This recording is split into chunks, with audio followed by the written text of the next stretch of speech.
Good Monday morning from the office. I'm your host, BKP. We are North Georgia's only live online morning show. I just got a message. Yes, no power. It's freezing. I just sent a message up to the house to see if the power has come on. Many of us in North Georgia, maybe surrounding areas in Georgia, a lot of storms came through last night. It may rearrange the patio furniture, go out on the deck. You may have chairs moved around a little bit, and it's not your guest, it's the wind. I probably have about an hour of sleep last night. I put 4 rocking chairs on the front porch, right? There you go. When you drive by, you see 4 nice rocking chairs, except for in high winds when they rock by themselves or move across the front porch quite rapidly.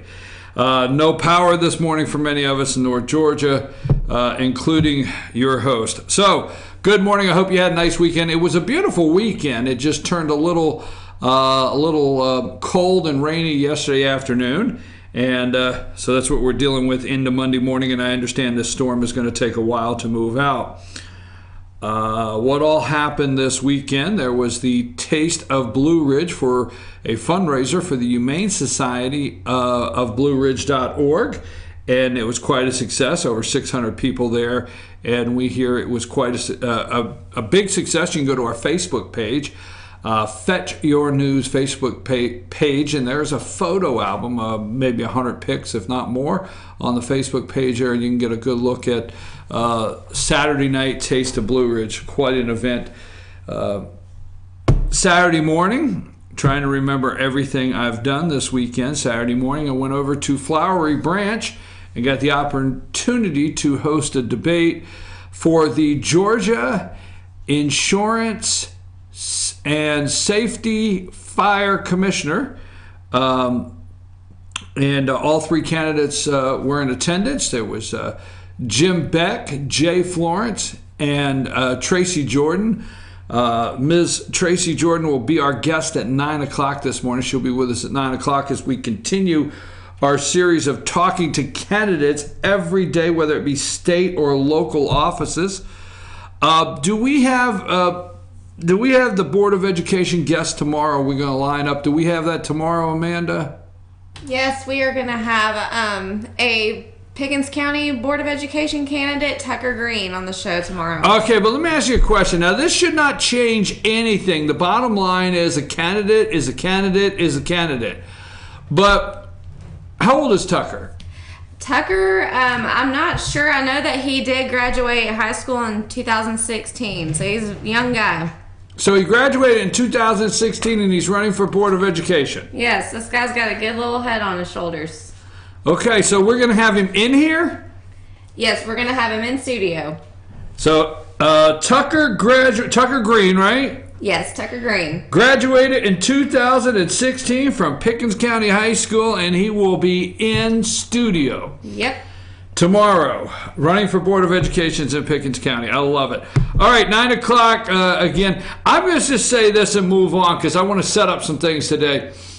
It is a down ballot race. And here's all I'm going to ask you, no matter where you're at. Even if you're Mitt Romney and you cannot win the nomination of your party in Utah, even after you change your driver's license, even after you swear you do not live in Massachusetts or Michigan or wherever you were from at one time to get elected, office, former governor of Massachusetts, failed U.S. presidential candidate, dissed Donald Trump, cannot get the nomination of his party in Utah, Mitt Romney. Can we hear it? I think what it is, look, let me just say this, and you can correct me. I do have the article up. We can read it later. But what happens in primaries in some states, which people, every state is different. Wow. Okay. So you have state parties, and state parties write their own rules. Okay.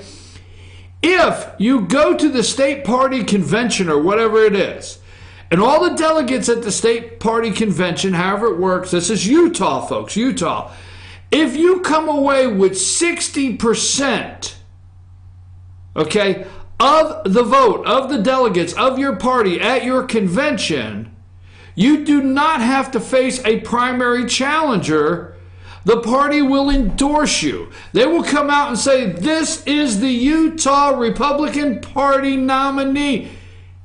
But Mitt couldn't cross the 60 mark. I think it's 60. I'm pretty sure it's 60. Mitt couldn't get across the threshold. Just couldn't push it across.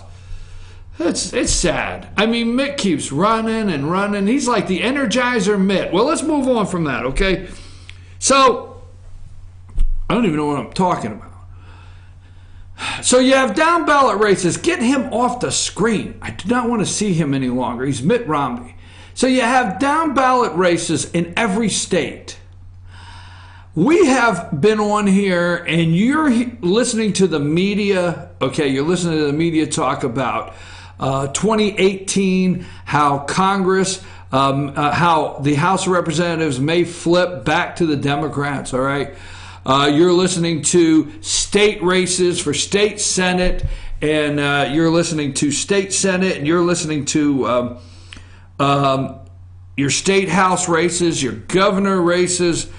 All of this is going on, but you have so many down ballot races that are important in your state. So find all of them, but find the one that people are just not paying attention to, that there's something under the veil. And for the state of Georgia, to me, that is the Georgia State Insurance Commissioner's office. Now, Ralph Hudgens, if you can put a picture up, and we'll go into detail to this a little later, okay?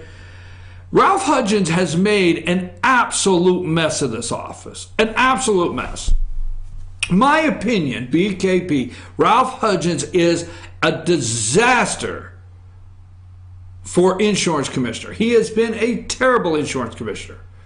Rates have gone through the roof.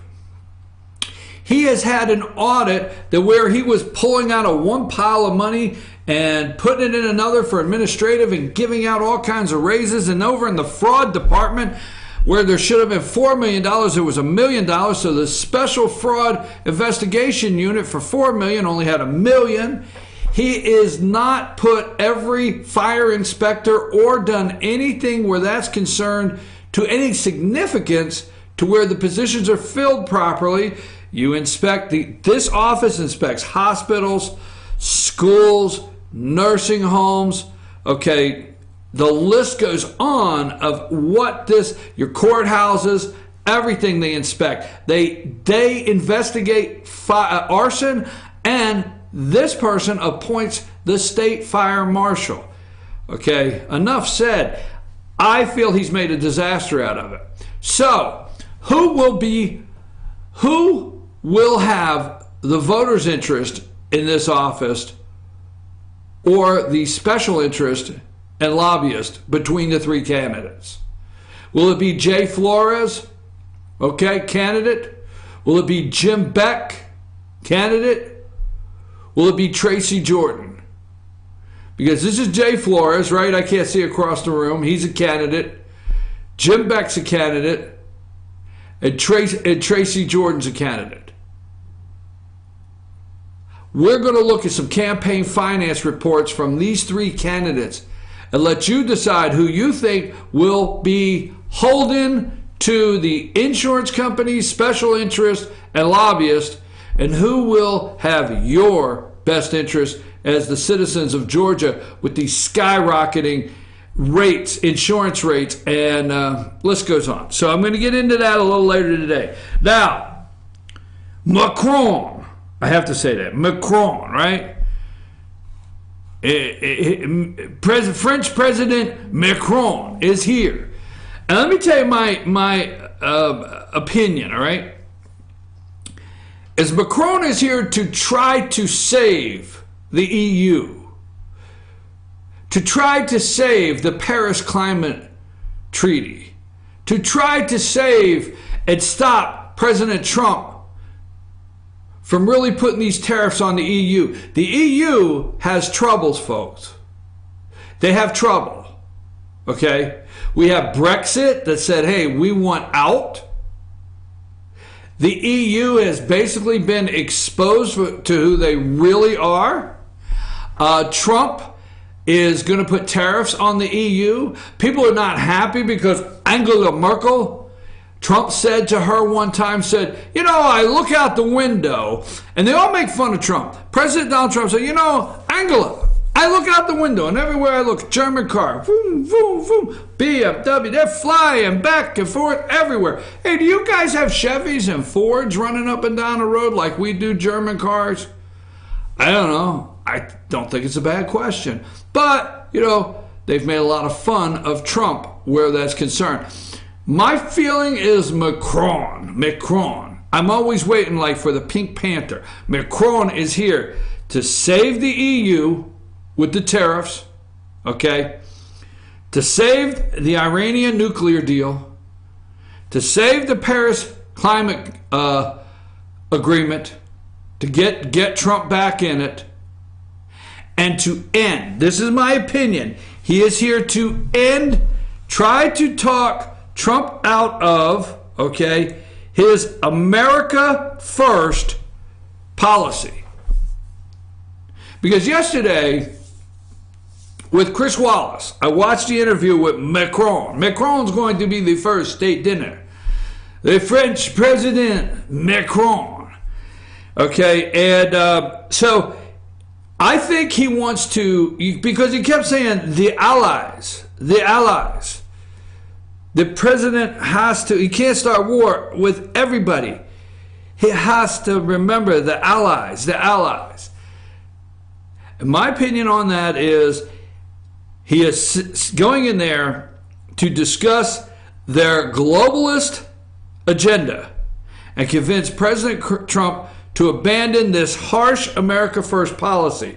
It's okay, but there's some rough edges on it, and get back to the business of the allies is what he wants.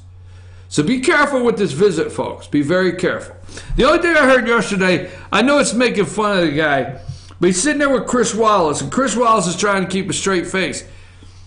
And all I know is now, all week long, I'm going to say fair and unfair. That's it. All week, fair and unfair. That's not fair. That's unfair. You get it? Do you get it? I'm sorry, fair and unfair. All right, nobody's laughing. It's awful boring over there in the communication room this morning. So, that's just my thought. Mike Pompeo is facing a contentious vote today. Pompeo, Secretary of State nominee. Okay? Mike Pompeo, Secretary of State nominee. Now, you got to remember, he has already gone over Mike and Rocket Man. I think I got a picture there. Mike Pompeo, former CIA director, all right? Former CIA director Mike Pompeo went over to meet with Rocket Man there, and Kim Jong-un, and in the dark of night, the way the media's head spinning off, now the media, Chuck Todd, all of them are coming out. Well, Trump, they're anticipating he's already gotten rolled before he even gets there. Okay? Rocket Man came out and said he was going to halt nuclear testing, okay? Going to halt their nuclear testing program. He is talking what all they plan to do, but it's not enough. Now, Trump, for all the tweets that I love about Comey and being crooked and everything like that, I love those Trump tweets. But the president put out one tweet this weekend that I thought is 100% spot on. All right? Leave Pompeo up there for a minute. President Donald Trump tweeted out 17 hours ago, "Funny how all the pundits that couldn't come close to making a deal on North Korea are now all over the place telling me how to make a deal." Every one of these, every time you look at one of these shows and they say, well, we're joining us now is former foreign policy assistant to the assistant to the assistant that actually, and now they're wanting to tell you Madeleine Albright is one of the greatest minds ever. because they're on Morning Joe this morning and all of the Sunday shows. If some of the greatest minds could not solve this problem with this family here, this regime, this dictatorship, that keeps transferring from dad to son to son. If the smartest and the brightest, if the foreign policy, if the foreign globalists could not get together and solve this, if no one could solve this since 1953 and there's no peace treaty between North and South Korea, only a truce that sits in place, what makes Trump think he can? Let me translate that to what makes Trump think he can, all right? Is they're setting up the failure. The media is setting up the failure of this trip. Now, I reminded you last week, okay? Last week, Ronald Reagan met with Gorbachev several times before all of these agreements were signed, and inspectors were put in place to make sure that the people followed through, okay? Several times. So Pompeo has gone over, all right? Now they've gone into Jimmy Carter, all the way back to Jimmy Carter tried this, and Madeleine Albright, and Bill Clinton, and the list goes on of who tried to make this deal. And what they cannot stand, and let me give you three faces, and I don't think I have pictures for them. But what they cannot stand is when you start rolling out Madeleine Albright and you start rolling out William Jefferson Clinton and you start Warren Christopher and names like Warren Christopher and names like Jimmy Carter and just the list goes on and on all through the Bush administration. It's even as far as Dennis Rodman. But all jokes aside, you start rolling out all of those elitists, those intellectual elitists that have their finger on the pulse of the world. And a guy like Donald Trump, picture it, Donald Trump, Mike Pompeo from Kansas, and John Bolton, the mustache, come home with the victory. It's just going to mess everything up. You see, the Council on Foreign Relations and all of those big intellectual think tank meetings where everybody gets a bottle of water and there's little pots of coffee all over the place and they're in there, and when they sign in, that immediately means that their $125,000 check gets sent to their office because they're a member of this nonprofit think tank. They're all over the world that are trying to figure out these hot spots. See, Trump blew up. The president, he blew up everything. Now, I'm just telling you, you don't have to sign on with me. But President Donald J. Trump blew up everything. He blew up the Republican primary process. He blew up the election process. The massive rallies. The Electoral College, he blew it up. He's blew up the presidency of the United States. He blows up everything. No pun intended. Don't get all upset because I'm using the word blow up. But he's blowing up the norm. He's blowing up everything and getting it out of the way, and all the preconceived notion that it has to be done this way. And you have to call in the people that know. You know what? I'm surprised. I will tell you this. It's shocking. I don't know how many of you will get that. I don't know on what morning or what show one of these weirdos on CNN or MSNBC will say, well, he needs to call in the people that know. He needs to call in BDO. I'm serious. That's how silly this is. They sit around, and because they're not accepted anymore from their elitist tables with their bottles of water and everything like that to solve the world's problems, that cannot put together a peace treaty between North and South Korea. Cannot put any of that together since 1953. One more time. Donald Trump may go in with Donald J. Trump, okay, Michael the Mustache Bolton, and Mike Pompeo from Kansas, and come home with the W, a peace treaty, denuclearization of North Korea, and may even come home with the 3 Korean-American hostages held today. You see, if he does that, That continues to blow up everything. Now, we have to hope and we have to stay strong and we have to call the President of the United States and you have to call your congressman, you have to call your senator and say, you know what, this Macron, I watched the interview yesterday, Macron, he's not that bad a fella, he's okay, all right? I actually enjoyed his interview, but what we must say is, Mr. President, we do not want, is it 4.5 million? I don't know what it is. Let Bloomfield or Bloomberg or whatever his name is, Bloomberg, okay? Let him send the money, the former mayor of New York City, okay? Let him send the money to, he is so embarrassed by the United States pulling out the Paris climate deal that he wants to send the money. Bloomberg wants to send Michael Bloomberg of New York he's sending he's going to do the Americans match, the $4.5 million or whatever it is, or 4.5, I don't know what he's sending over there, but he's going to write the check for us. Oh, isn't that great? Okay, because do not let the president falter on Iran, pull out. Iran said this weekend it would be, it's all or nothing. You do what we want. They still want to annihilate Israel.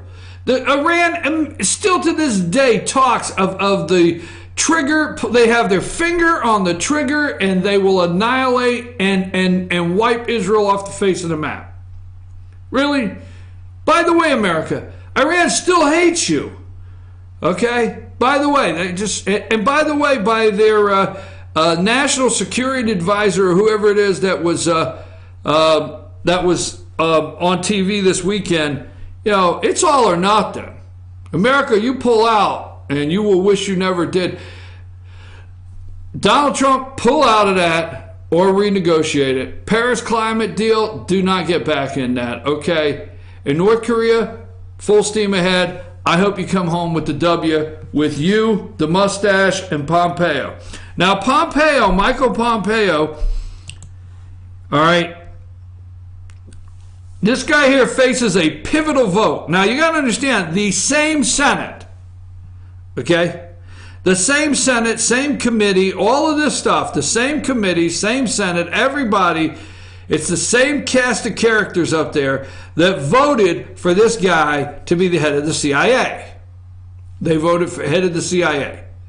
Not even a year ago, same Senate sent this guy through to be the head of the CIA. But now he's going to be Secretary of State. He may not make it out of committee. May not make it out of committee by the likes of Cory Booker. All right? Cory Booker, a potential White House contender, has led the opposition, grilling Pompeo earlier this month about his views on Muslim Americans and gay marriage. Okay? This, today, we're going to see if they push back.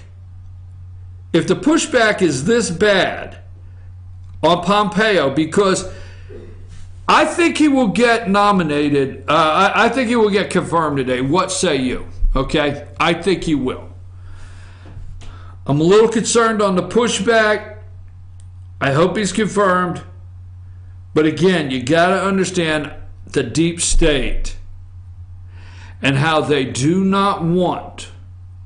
The deep state does not want, in no way whatsoever, Trump, Bolton, and Pompeo to come home with the win when Warren Christopher, Jimmy Carter, Madeleine Albright, William Jefferson Clinton, Barack Hussein Obama, Hillary Clinton, John Kerry, the list goes on, Colin Powell, did I say Warren Christopher? List goes on and on. That could not get anywhere with North Korea. Get the chisel out, folks. Get the chisel out. It may be time for Mount Rushmore. You never know. Just saying, I'm having fun. Don't you ever have fun? It's Monday morning. A lot of people, thousands of people in North Georgia are out of power. Power is out in so many different places. Your host, no power this morning. I got about an hour's sleep. The wind rearranged the deck chairs last night all over the place till morning, till about 3:30 when I gave up and said, hey, Alan Dershowitz, Now, George Stephanopoulos is still this morning wanting to know who booked Alan Dershowitz. The left on all the morning shows are starting to say, wait a minute, we got to now go to another plan because Comey's memos actually caused more problems and they exonerate. Now, we're going to try to lie to America and say, oh my God, now we have proof. But the best proof they have, here's the best proof they have, is Perez, the head of the DNC, right? Is that his name? They filed a lawsuit against WikiLeaks and the Trump organization, Elect Donald Trump campaign, and Russia to protect our democracy because our democracy is at stake. Wow. All right. And the news shows actually gave this guy, the head of the DNC, time this weekend to say that. And this guy has the nerve to say, we have mountains of evidence of collusion between the campaign, Russia, and WikiLeaks. We have mountains of evidence. But then again, Mueller, what's he got? Dershowitz, who in the world let him on the show this morning? And even Grandma Susan Collins said, you know, Comey wrote a book to cash in. We're going to talk a little bit about that when we come back. I'm your host, BKP. Good morning from the office, North Georgia's only live online morning show. A couple things we want to remind you is at 9 o'clock, my guest will be candidate for Georgia Insurance Commissioner Tracy Jordan. And also at 10 o'clock this morning, our first 1 hour live sports show, instant replay with Dave Garner at 10 o'clock this morning. You don't want to miss it. We're getting off the ground here, getting things moving, a 1 hour live sports show. So I'm your host, BKP. When we come back, we'll look at the Alan Dershowitz video from Sunday with George Stephanopoulos. Take us a break, Amanda.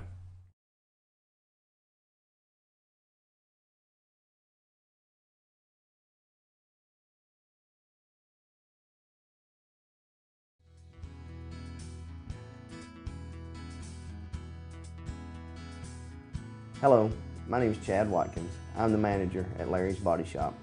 We are a family-owned and operated business and have been serving the North Georgia area since 1978. We are located at 1216 Progress Road in LOJ, Georgia. Our shop specializes in collision repair and we work with all major insurance companies. Larry's Body Shop is ICAR Gold, the highest role of training recognized by the collision repair industry. It is estimated that only 10% of collision shops meet these standards.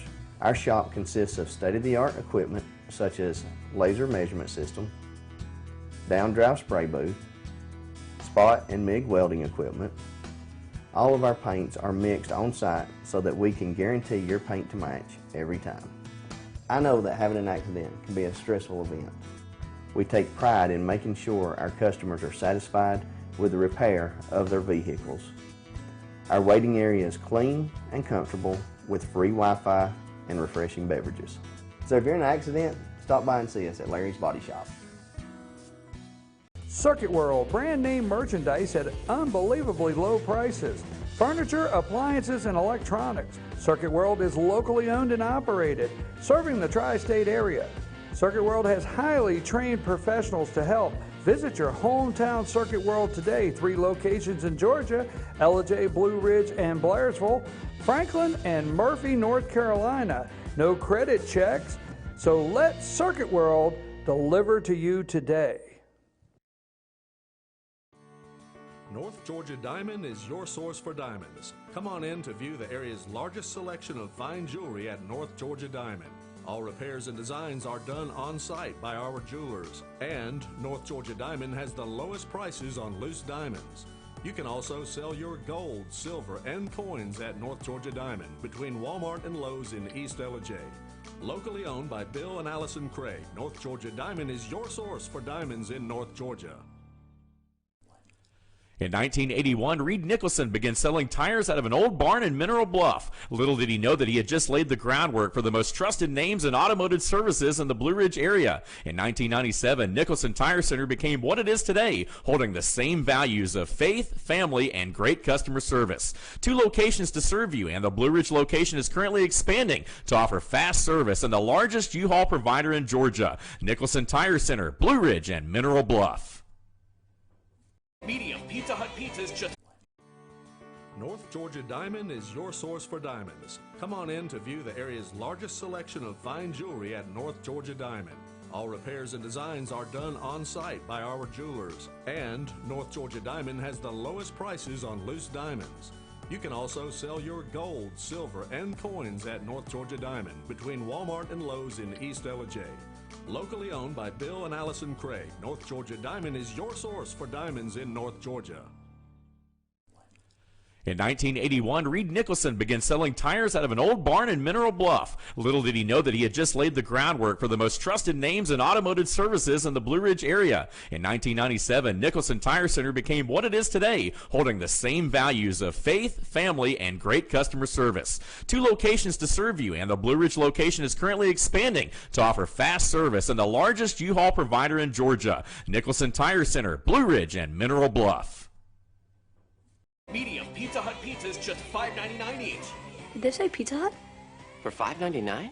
Yes, and yes. Yes. Introducing the deal you want on the pizza you crave. 2 medium pizzas just $5.99 each. No one out pizzas the hot.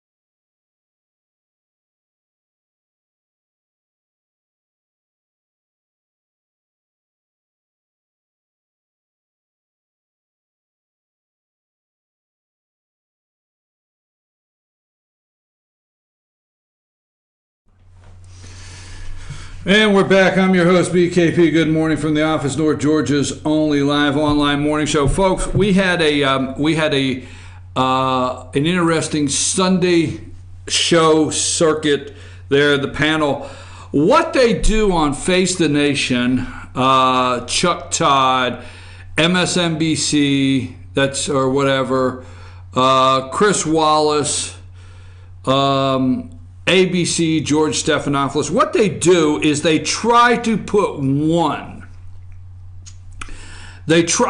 mask one conservative. They try to mask one person that is a Republican. It's just like, you'll see on MSNBC in the morning, they will have Morning Joe, and Minka will have Michael Steele, former chairman of the Republican Party, and he kind of covers it all. He happens to be African American, aka black, but Michael Steele happens to be African American, so he covers that side of it for him. I mean, they're so racist. Those people are so racist. Don't even think for 1 minute. I mean, they know when. Let me tell you, don't get offended by me, okay? I promise. They know when to bring in the Italian. They know when to bring in the African American. They know when to bring in the Asian. They know when to bring in the Hispanic, Latino. They know when to bring in the liberal female activist. They know when to bring. They are the most racist people, period. The left is as racist. The media is racist by separating people. They love to separate people. It keeps the ratings up, and it actually gives them a reason to gas up the satellite trucks. I'm not going to get off on it, but they are majorly hurting on a reason to gas up satellite trucks. Because what can happen now is I can take this, Amanda could take this, you could take this, we could do a quick on the street video, we could send it into a major news network, you could send it into FetcherNews.com, and we can report it for you immediately just like that and just keep blowing it up. But, the satellite trucks that are worth, $150,000, $200,000, they got to find a reason to gas those up. So they are the most racially dividing people, the media. Okay, so they try to find one conservative that they try to mask as a conservative or a Republican. And this week, it kind of blew up on them. Because it's almost like some of the conservatives and even moderates and even people that had to deal with the truth. See, here's what Morning Joe does. Joe and Minka, they say, the sad thing about the administration and the people that work for this president of the United States is they will go out there one day and they will have to deal with the truth. They will have to answer for all these lies. They are putting their career, how many times have you heard them say, they are putting their career on the line and ruining their career for Donald Trump. So many of this past Sunday's show panel had to come out and balance ruining their career and not telling the truth because America, they know America knows the truth, are continuing with the narrative that there's something here somewhere when they know better. And many of them didn't.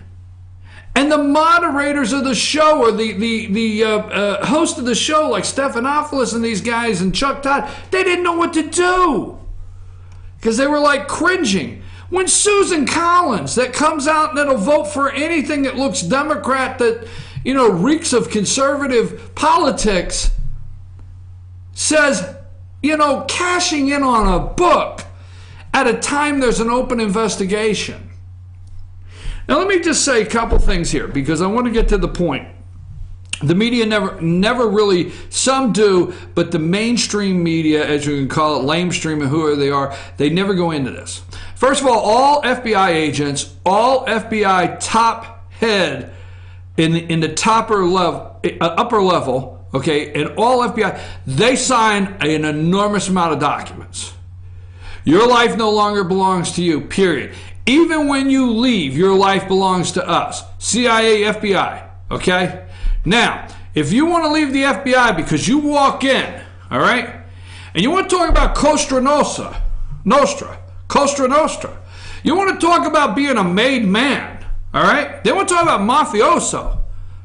You want to talk about mob-style stuff. When you walk into the FBI, okay, I mean, it's really like a joke like that Men in Black stuff, but you walk through an area and you sign so many documents and you get some bright lights, I'm just saying put on you, I'm just saying maybe it's not 100%, but something like this, and you will never talk. You never talk. You're in there. You never talk. You never say anything. The FBI, I have tried on multiple occasions to get press releases from the FBI. They don't release them. I had a case down here in Pickens County that it was all over and confirmed that the FBI was investigating an individual in Pickens County. They don't, it ended, but they don't put out a notice the investigation was over. I called for a press release. Hey, can I get a statement on the investigation being over? No. You don't talk. Never. Then you sign paperwork if you're FBI and you say, when and if I leave here alive, and I decide to talk, or I decide to write my memoirs, or I decide to write a book, I don't care what it is. The summer I picked up seashells on the seashore, on the sand, off Jersey Beach while being an FBI agent. You have to send that in. The FBI has a department to vet that. You have to send that transcript in. You have to send a copy of your book in for them to review. There's a department. And it has to be cleared that you don't accidentally say anything confidential or classified. Did Comey send his transcript through the FBI? If so, did they get the green light on something from the FBI? Wouldn't your FBI say to James Comey, look, we can't green light this right now. There's an open investigation. Folks, You cannot get information on an open investigation. They'll stop you immediately. But Comey gets through those channels and cashes in. And he doesn't write a factual book. He writes a novel based on his feelings. All right? Then we have the President of the United States, and they're trying to sell us that he did not leak classified information. My God, from Hillary to everybody, classified information leaks. But he took memos. Folks, when the FBI director, sworn by oath, listen to this, goes into a U.S. government building, whether it be the White House of the United States, the Oval Office, the dining room of the White House, he is in your house. So when he goes into a government building and he is the sworn director of the FBI, and this guy is the sworn president of the United States of America, and they sit down, it belongs to you. It belongs to the government, that conversation does. By no means is it personal. Hell no, it's not. It cannot be. It's not there. It's not possible. So you run out and you take a memo of the information that you just talked to the President of the United States. Now you have your confidential and you have your classified. And you run and you do memos, and then you send these memos up to your friend at Columbia University, a professor, which gets them to the media. And then you explain to Congress why you did it. Under oath, you acknowledge that you leaked these memos. The entire Russia investigation into collusion and possible obstruction is based on nothing. A phony dossier, a FISA warrant, memos that do not in any way, it's based on nothing, no fact whatsoever. But then when the American people get these memos, they're redacted. I'm just saying, folks, how does this continue? Now, I'm hoping by all means that McCabe, Comey, Mueller, I hope this thing's wrapping up. Now, Dershowitz. What another thing they're going to try to sell you, okay? They're going to try to sell you that, all right? They're going to try to sell you that they're going to try to sell you that wait a minute, I lost my train of thought. They're going to try to sell you that the Southern District, that what's going on with Michael Cohen is the Southern District, the U.S. Attorney Southern District of New York, and not Robert Mueller, the special counsel. He found some stuff and referred to them. But Alan Dershowitz, and that's when they raided Michael Cohen, but Alan Dershowitz straightens them out. Let's play a little of this interview before we get to our 9 o'clock hour with Alan Dershowitz on, and he sets straight George Stephanopoulos and the two other guests. Dig into it with our panel of legal experts. Alan Dershowitz, professor emeritus at Harvard Law School, author of Trumped Up, How Criminalization of Political Differences Endangers Democracy. Our chief legal analyst, Dan Abrams. And Mimi Rokoff, former federal prosecutor in the Southern District of New York, now criminal justice fellow at Pace Law School. Welcome to all of you. Thank you. Professor Dershowitz, let me begin with you. The president clearly agitated by all this pressure on Michael Cohen. He also called the raid on Cohen an attack on our country. After those raids, how serious is the threat to Cohen and Trump? Oh, it's a very serious threat. This is an epic battle for the soul and the cooperation of Michael Cohen. And prosecutors have enormous weapons at their disposal. They can threaten him essentially with life imprisonment. They can threaten his parents. They can threaten his spouse. They have these enormous abilities to really put pressure and coerce a witness. On the other hand, the president has a unique weapon that no other criminal defendant or suspect ever has. He has the pardon power. And go back to Christmas 1992 when President Bush exercise that pardon power and pardon Caspar Weinberger, precluding him from pointing the finger at him. Put a lot on the table right there. We'll get to each of it in turn. I mean, I got to go to you first because I saw you sort of squinting as Professor Dershowitz was talking about all those threats the prosecutors can make. Yeah, I have a response to that. You know, look, that's not what prosecutors do in my experience, having been one for 16 and a half years and having, you know, worked with many of them across different districts, including New York. They do not threaten people's parents and children. I mean, I don't know what, it sounds good, but I don't know where that accusation is coming from. Examples? But if I could, what they do with cooperators is, especially a cooperator like Michael Cohen, they don't trust him to begin with. They don't just take what he says and write it down. They listen to what he says. They're skeptical. They test it against other evidence. They try to corroborate it. They don't just take at face value. So what you a don't get a cooperator deal says. until you're certain, or as certain as you can be, that the potential cooperator is telling the truth. Absolutely, absolutely. Absolutely Let's not. be clear, though, about this issue of cooperating, right? He can't cooperate on attorney-client matters, right? The president could invoke the privilege and say he's not allowed to talk about private conversations that we had as attorney-client. Separate from business matters. Correct.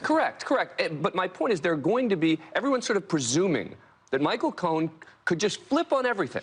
He could just turn the president in if he decided to do that. If he decides to cooperate, there are going to be a lot of questions as to what he's actually allowed to disclose. When was he the attorney? When was he not the attorney, et cetera? And I still think it's unlikely that he's going to flip on him. Why? I think one of the things that struck me, and this is kind of a media thing, is immediately after the raid, Michael Cohen made phone calls to various mainstream media people.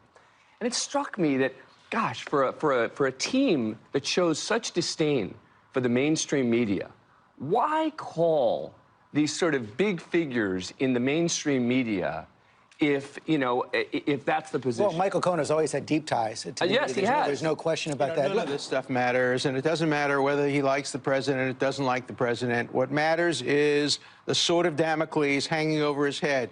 Michael Milken, they told him they were going to indict his brother unless he pleaded guilty. Jonathan Pollard, they told him they were going to indict his wife. I can go down case after case after case. But that may be because prosecutors they were have involved in criminal activity. Well, of course, that's the point. But to say that the government threatens people's relatives with no I didn't basis say about no their basis. conduct. I said they threaten relatives and then they create the basis. They wouldn't otherwise go after these people, but they hold these people hostage. That's what prosecutors do. Every defense attorney knows that. And to look in the camera and say that prosecutors don't threaten relatives is to mislead the American public. Sorry. I disagree, obviously. But the other point is that, you know, cooperators, I just have to keep coming back to this. They're not going to just take what he says at face value. They're going to test it. It's not going to be a case written down what Michael Cohen says. And they already have some documents. Correct. They have lots of evidence. We know that because they got a search warrant. And the search warrant, you know, was based on probable cause to believe that But Cohen... against Michael Cohen. I mean, we keep sort of lumping in Cohen and Trump. That's actually where we should begin right now. The point is that Michael Cohen is now under serious threat. He's had this raid. We've even had the judge in the Stormy Daniels case say that it's very possible, if not likely, he's going to get indicted. We've seen another attorney he worked with flip as well. After a raid like this, the chances of an indictment quite high. Very high. Very high that he's going to be indicted. But we have to separate out the two. They got a warrant here not because there was information on Donald Trump that they wanted from Michael Cohen. They got the warrant because there was information on Michael Cohen potentially committing a crime. If you believe that, I have a bridge I can sell you in Brooklyn. You're actually going to say that a judge signed off on a warrant? Absolutely. To get you can get judges to sign off on warrants like Christmas presents. Right. Yes. To get information on his client. So they signed off on a warrant saying, we want information on his client, not on him. There's no way in which they would go after Michael Cohen if they weren't interested in his client. They're interested in his client in two different ways. Because Number one, no way he could have committed a crime by himself. He might have, but right? they wouldn't have even looked at what he was doing if he weren't the president's lawyer. They're going after him for two reasons. One, to try to flip him, and two, to try to find information that would show that there's an exception to the lawyer-client privilege under the crime fraud. You know, if you're going to... Who's the they, by the way? The prosecutors. Well, which prosecutors? prosecutors? Southern District of New York. Oh, okay, so it's not Mueller's team now. They're working together. If Oh. they weren't working together, then Sessions would be back on the case because he only recused theory. himself from the Russia investigation. If these were separate investigations... So there's no such thing as independent work on the Not part... in this case. And in the District of Columbia, when they're investigating McCabe, that too is going to be hand in hand? Absolutely. Of Okay. course, they're all working close together to try to target the president or people close to him. I wanted to get That's to that. what special counsel Hold on does. a second. Yeah. What is the significance of moving into the Southern District? Does that somehow protect the investigation if the president chooses to? Now, can you do me a favor and hold where that's at? Because about 9:30, I want to get to the last of that. I am sorry, folks. I could stay. That's another like 4 minutes, but let me tell you something, okay? This is what I'm talking about. It messed them up on Sunday. They could not take, okay? Now, Dan Abrams, okay? ABC legal correspondent. This guy's got his law degree, everything, okay? Dan Abrams, all right? He had to admit, all right?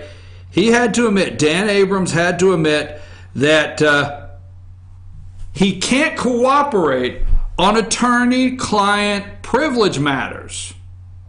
And even Dan Abrams says unlikely he flips. So what I'm saying is, okay, you can cooperate with the special counsel, you can cooperate with the prosecutor, okay? But they're going to go in there and say, this is when he is Donald Trump's attorney. He can't cooperate on that. Okay? Even Dan Abrams, ABC, and this is what messing up George Stephanopoulos thinking. I just had Comey on. I'm this close. I'm the one. I am the guy that they created Spin City after. I am the guy that Michael J. Fox meant. I was the guy that they made Michael J. Fox in Spin City of the political advisor to the mayor of New York City. I am George Stephanopoulos. I was this close to getting with James Comey to making this happen. Why would you come on my show and do this? Even ABC's Abrams says he can't cooperate on attorney-client privilege. He cannot. They're going to. Now, Dershowitz says he's going to. There's two things they're going to do. They're going to try to flip him, Alan Dershowitz said, and they're going to try to find a crack in the attorney-client privilege. That is what they're looking for, all right? Now, what was her name? Mimi? Is her name Mimi? I forget her name. The prosecutor. She's a former prosecutor in the Southern District. Did you see Dershowitz knock her legs right out from under her? She was stuttering. I mean, I'm telling you, she was stuttering. She couldn't take it, all right? Here's the thing. Dershowitz is right. They threaten him, threaten his parents, threaten his spouse, okay? And the prosecutor, Mimi, saying, no, that never happens. That never happens. Oh, really? You want me to give you some examples? You want to talk about Michael Milken? Case after case, create a basis. They hold these people hostage. They destroy their lives. Right now, there's an attempt to destroy Michael Cohen's life. There's an attempt by prosecutors and the higher up, which I'm going to say deep state, to destroy his family. Because if his wife, well, we don't threaten family. If you find out his wife or someone's wife knew something, you could say she corroborated, all right, and she was a witness, whatever. You could come up. If you visited your mom and dad on the holidays and you took a call from somebody in there, they could be questioned. They can be questioned. They can have all kinds of pressure. They can go sit down. Mom and dad, get the tea out and the little cookies and the FBI comes in. Or the prosecutor, ma'am, I understand. But last Christmas, was your son here? Yes.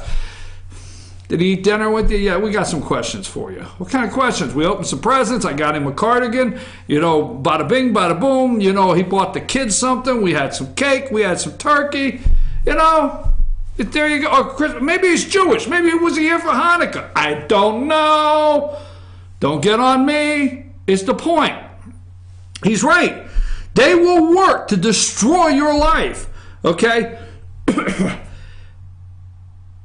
Listen, he said, Dershowitz said, the judge signs warrants like Christmas presents. Okay? And if you don't think this is about Donald Trump, all right? I got some swamp property to sell you. I don't know what he said. But we're going to watch some more of that when we come back, all right? Do you think they're working together? Dershowitz said, yeah.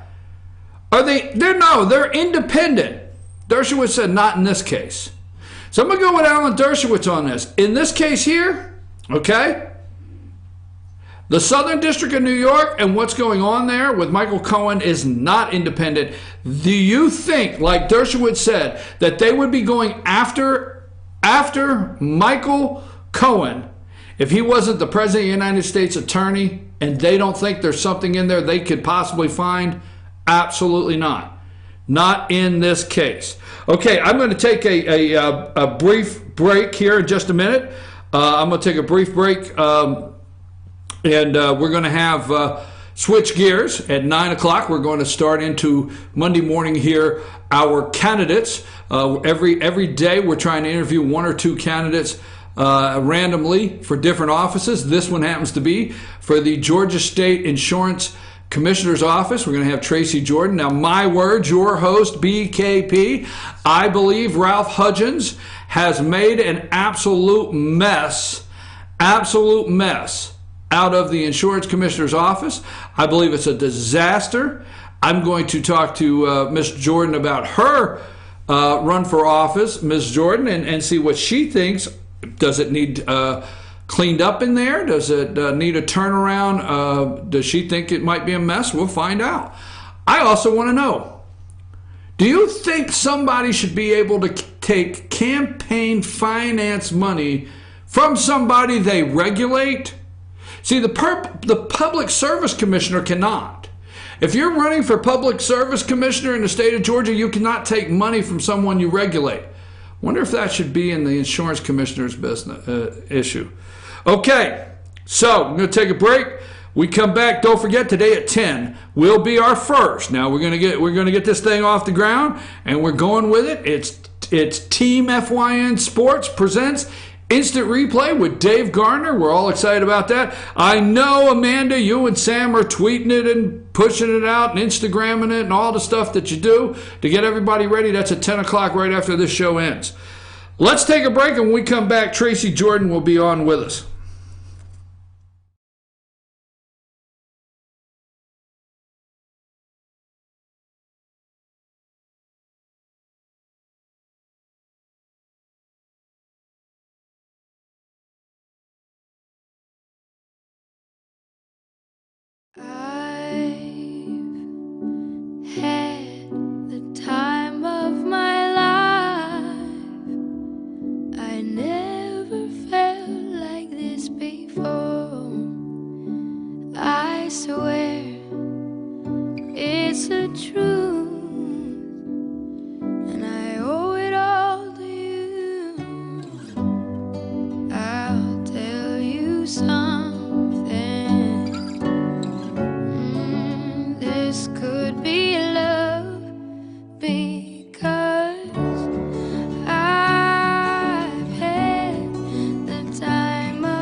The Tupelo Tea mission is to provide over 80 premium tea blends for tea lovers who are looking for ways to explore new flavors and blends.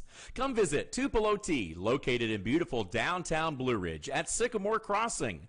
Be sure to sample our various varieties of honey and tea. Visit us on the web at tupelotea.com or call us at 706-946-TEAS. That's TEAS. Tupelo Tea, located in beautiful downtown Blue Ridge. Ace is your healthful place for paint and home goods, tools, outdoor living, and lawn equipment. But did you know Ace Hardware of Blue Ridge is a little bit more? We have hunting rifles and accessories for your next hunting trip. We have Amish furniture imported directly from Ohio. And we have Ace Custom Woodworks for all your custom wood project needs, from cabinets to artwork. Ace Hardware of Blue Ridge. We have your new house in stock.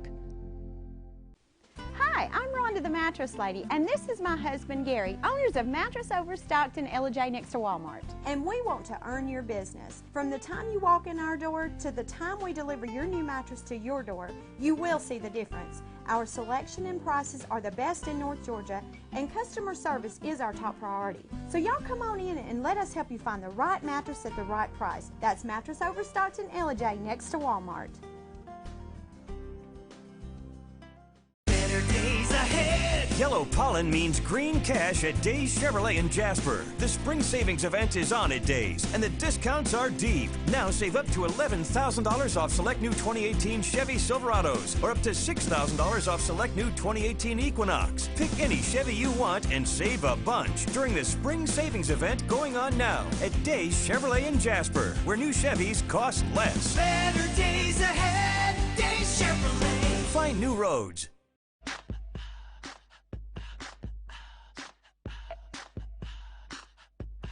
What you gonna do with all that junk?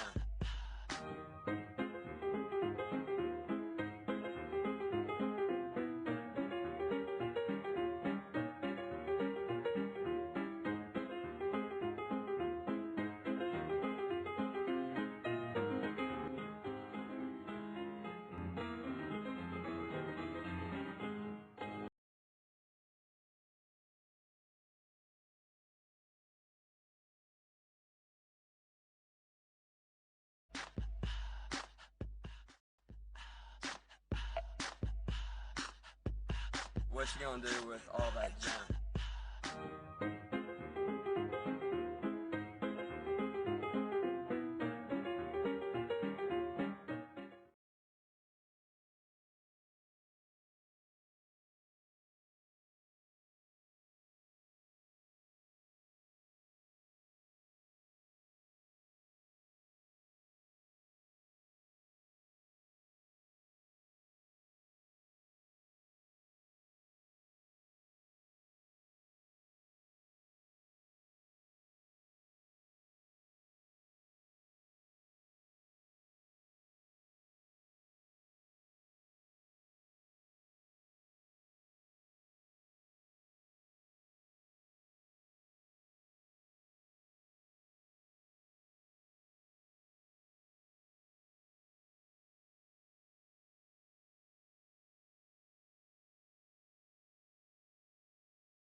One. Sorry, folks, we had a minor technical difficulty. We're sorry about that brief pause, but we're back. And joining me now is Republican primary candidate Tracy Jordan for Georgia State Insurance Commissioner. Ms. Jordan, how are you this morning? Good morning. I'm doing well, and I hope you and all of we are. Let's just start right in. You're currently a city council member, is that correct? I was a city council member for the city of Houston until March. I had to step down and when qualifying for this position statewide. Okay, so you're no longer a city council member. You stepped down to run for this office. That is correct. Okay, now go ahead. Go ahead. I will say I am still a pharmacist and a pharmacy owner and active in my community, even though I can no longer be a city council member. Okay, so let's go right into why city council member all the way to the office of the insurance commissioner for the state of Georgia. Why are you seeking out this office? And just tell us. I am seeking this office because about 10 years ago, my community encouraged me to take my passion and determination to assist others that were having issues with insurance problems to go forth across the state and represent everyone, not just those in my community. I have been encouraged to do so, and with my skill set as a pharmacist, a business owner, a realtor, and a city council person, I have a skill set that will be necessary for negotiations to find solutions that work best for everyone, not just the special interest groups.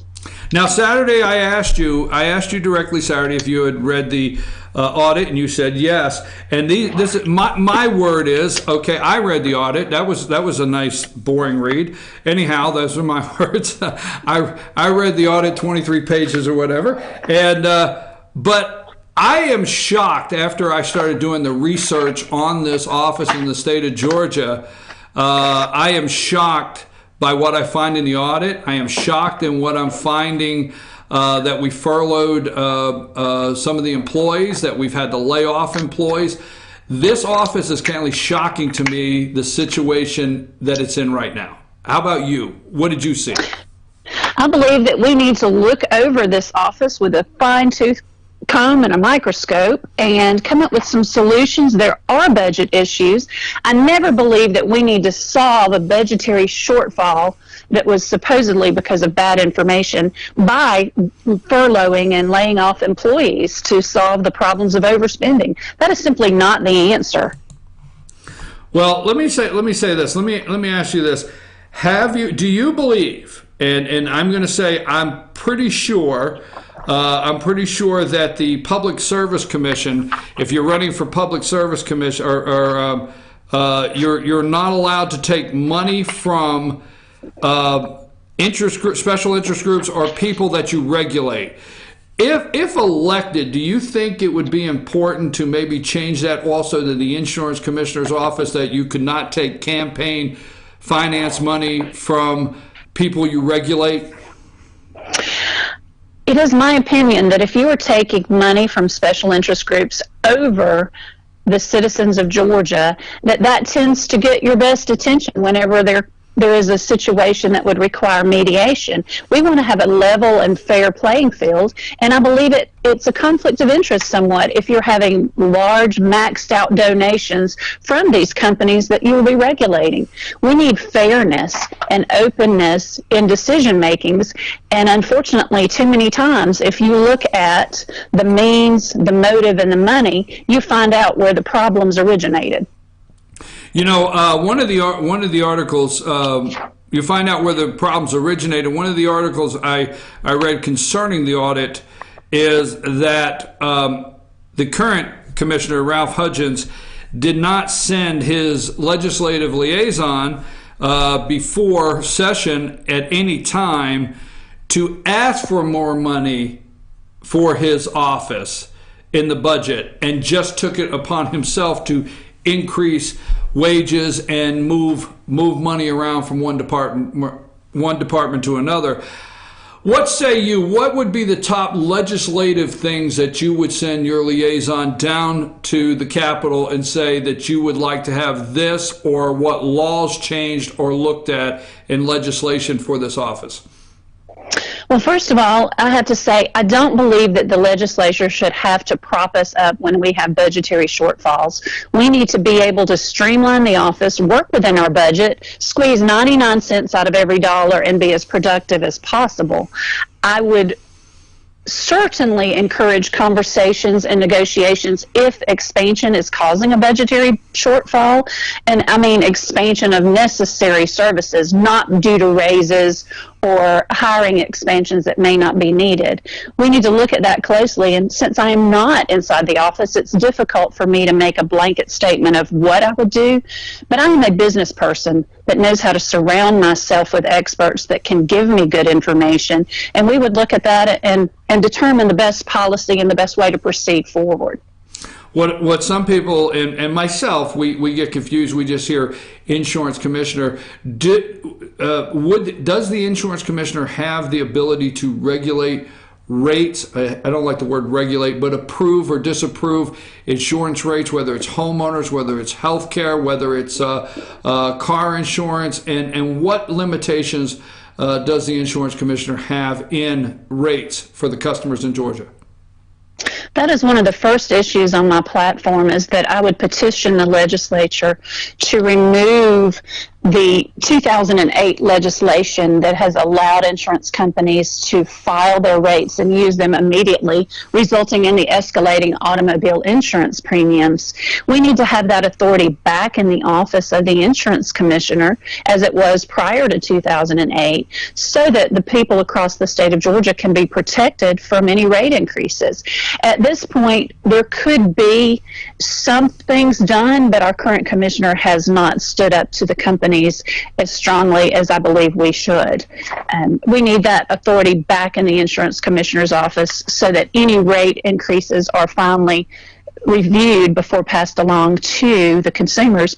And as I said many times in public, I don't believe an insurance company has ever had to have legislative approval to lower rates for consumers. Have you taken any money in your campaign from special interest, lobbyists, or political action committees? No, sir, I have not. My contributions have come from the average person across the state of Georgia. Now, I do have friends that are agents and brokers that are supporting me in my mission because they're frustrated in their position. They want to have better representation across the board. They, too, are consumers, and they feel like their hands have been tied many times when they try to look after their clients. So they support me in my mission to become the next Insurance and Fire Safety Commissioner. So you do have, I have them all up here because I'm going to talk about them a little later and throughout this week also. But so you have contributions from individual agents that are small town, and I don't want to say that, I'm not trying to paint any kind of picture, but our small town insurance agent that's supporting you. You have some of those contributions, but not from political action committees. You are correct. Okay. Let me ask you this now. This is something that I did not get a straight answer, and you're the one on the line with me, so I'm not implying to our audience that you would not give me a straight answer. Okay, that's my promise. Okay, there was 3 candidates there, so I'm not saying you did not. What I could not get wrapped around is the insurance commissioner's budget, and there's not a lot of choices here. Is $21,550,000. And that's for 2019. In 2016, it was $20,957,000. It really has not increased. It's kind of been stagnant 2017, 18, and 19. But yet, Georgia's budget goes up $1 billion a year. Now, the reason I didn't feel like I really got the answer I was looking for, you got to do something here. Okay, the current commissioner has given out raises. The current commissioner had to furlough. What happens this coming year? He had to furlough employees. He had to lay 12 or 13 off. And there was $4 million was budgeted for the personal services in the special fraud program. $3 million of that was moved over to administrative, which only left $1 million. So my question Saturday that I don't really think I got an answer to is, if you move the $3 million back to special fraud services program there, then what do you do with the employees that already have raises? Do they get furloughed again next year to try to meet this budget? Because it's the same budget as last year.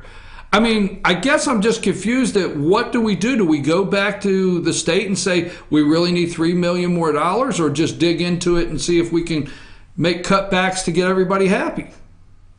We need to look at that and not necessarily be shifting money from one special account to another within the office. That's a problem. And I know that the special fraud assessment fee collections had significantly exceeded expenditures during several fiscal years prior. So we need to have a streamlined plan. Look at this closely. Obviously, there's been some bad information, and people lost their jobs because of telling the incumbent that there was money to be spent. We need experts in finance to look at this and figure out what the problem is.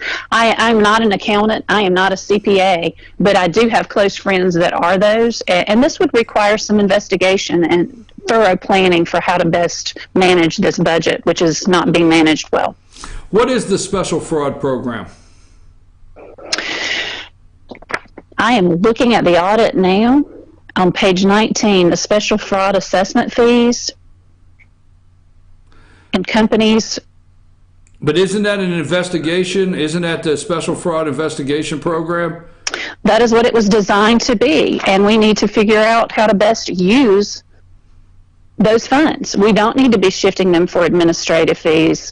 It needs to be used to investigate fraud on both sides, and fraud is not just from consumers. Fraud also occurs on the other side with insurance companies. Okay, let me go to one or two more things in what short time we have left.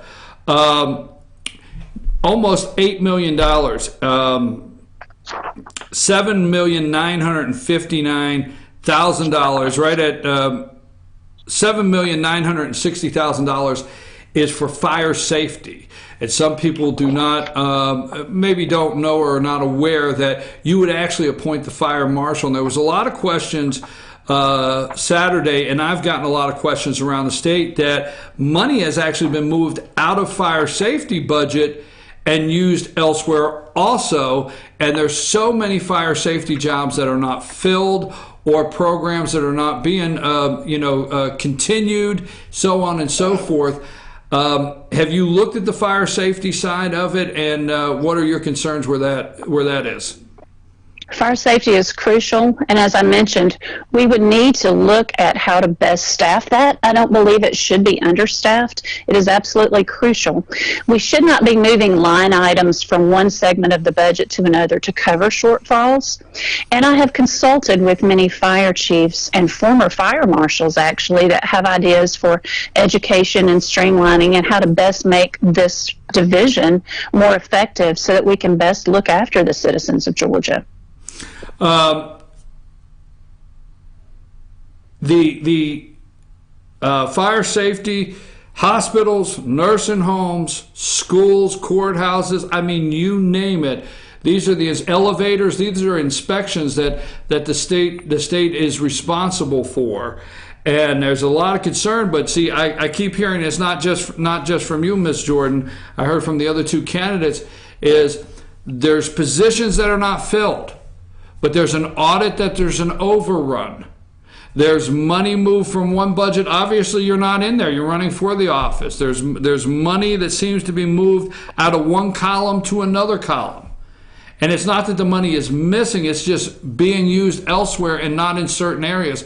I mean, I know we've already talked about it, but can you give me a couple of the points in the audit that are most disturbing to you and some of the first things you would have to do, you feel you'd have to do as the new insurance commissioner if elected? There are many items in the budget. As you mentioned, it's about 23 or 24 pages. And actually, my copy is 32 pages, excuse me. And it needs to be looked at by someone that is an expert that can streamline this budget. We cannot continually shift from one line item to another. Either it's incorrectly entered to begin with and needs to be revamped, or we need to make sure that it's correct and use the funds appropriately. I am not an expert in this office yet, but I intend to be an expert in this office when elected, because I will take my business sense and common sense to the office, surround myself with those people that know how to streamline and fix this budgetary issue, And we cannot continue to have smoke and mirrors in government. We need to be transparent, say what we mean and mean what we say, and go forth and serve the citizens across the state of Georgia effectively. They are the ultimate consumers, and they're paying the price. We need to do the best job for these people that elect us. Your opponents, they have an insurance background. They have a background with the fire safety division. They have a background with, Mr. Flores, Jay Flores, resigned as deputy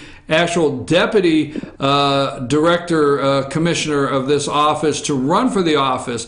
Mr. Beck has a background within this office. They both have worked here. I know I'm being redundant. So what say to the citizens of Georgia that, you without the experience and them with all the experience, that you could go in and do the job? Well, the wonderful thing is that I do not have ties to the industry, so I'm not beholden to any special interest groups, and I have no bias. I come in with a clear lens and a fresh voice and a fresh perspective. And I humbly say, if both of these gentlemen have been in the office of the insurance commissioner, why are there problems now? Why did they not help solve them? Have they been a part of the problem is one of my questions.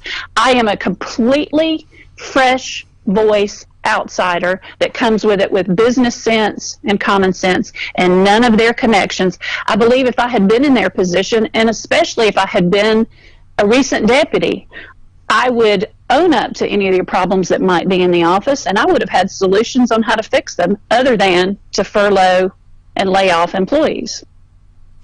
Okay. The last thing I have this morning is obviously, you're trying to run a statewide race off of, $500 here and there on your contribution, campaign contribution.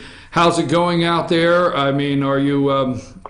How many campaign events are you hitting a day? What is Miss Jordan's game plan as far as trying to match up with some of the money in this race? I attend many campaign events each day and each week. I typically am gone many days of the week, traveling around the state, seeing counties that I'm not familiar with and meeting wonderful people. We have been underfunded because I am an insurance industry outsider. I am not the darling of the large companies, so I don't have the maxed out contributions from those large companies. But I believe that my message resonates with the average citizen across the state far better than someone that has ties to the industry, because just like the people that I speak with as I canvass Georgia, I too have been in their positions. I have been that business owner. I have known those people in the communities that have had struggles. I've witnessed it. I've actually been in the same boat with many of these people, and they understand that I'm coming to it from a consumer perspective and that I am there to fight for them.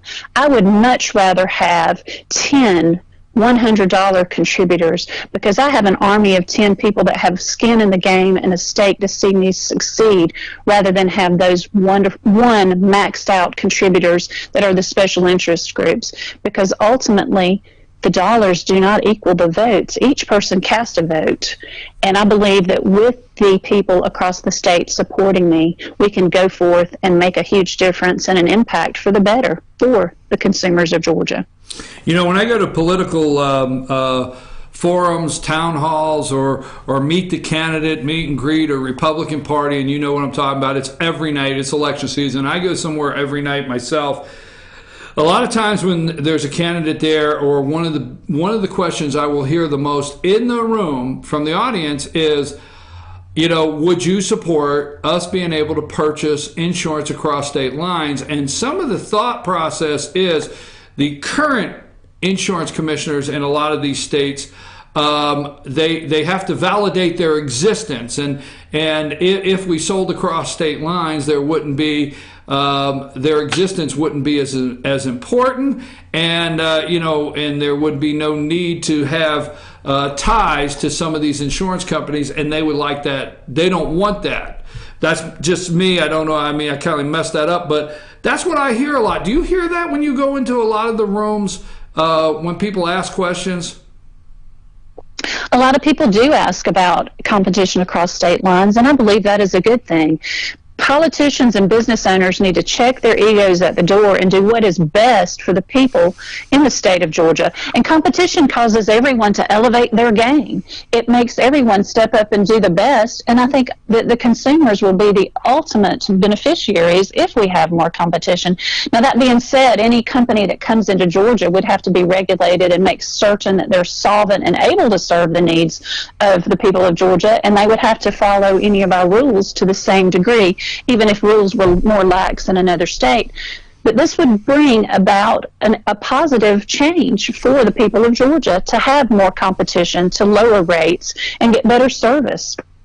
I do want to leave with one thing, because when we go to these meetings, we hear insurance rates, insurance commissioner, fire safety, but the actual office has several other departments or agencies in there. What are some of the other things that you would oversee as the insurance commissioner in this office?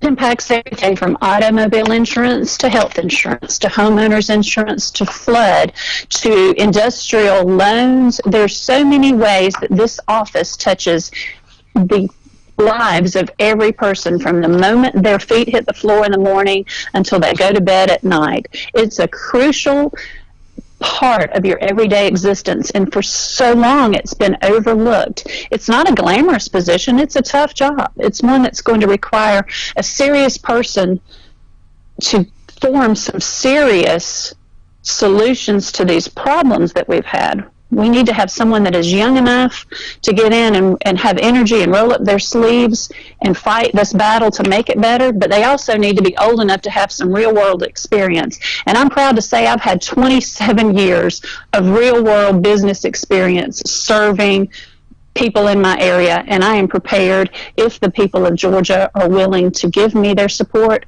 I'm prepared to go forward and serve the consumers across the state of Georgia with the same passion and determination as I have in my business world for 27 years. Ms. Jordan, we appreciate you coming on, and I want to extend an apology if some of my questions were rambling a little bit. Like I said this morning, we're out of power up here in North Georgia, and we had a tough little storm night, so I'm not 100%, so my apology to you if my questions were a little confusing and around in circles. You have a great day. We appreciate you coming on, and maybe we can get you back on before actual election day on May 22nd. Thank you. I appreciate you having me. I appreciate your questions, and I look forward to speaking with you again and sharing my message and my platform about how I can help the people of Georgia when they elect me as insurance commissioner. Ms. Jordan, you have a great day. Thank you very much. We've been on the line with Ms. Tracy Jordan, and I apologize if I'm a little around the map. I told you, dealing with about an hour's sleep here. The deck chairs were rearranged all night long on the side porch. A nice and stormy night here in North Georgia. We're going to take a brief break, and when we come back, I want to make some brief comments. Stay with me, because I don't want to convolute my discussion with the candidate, but I want to come back and say why I think this office is a mess and what my opinion is briefly. I'm going to give you a 10-minute on why you should think this office out. I'm your host, BKP. Take us a break, Amanda.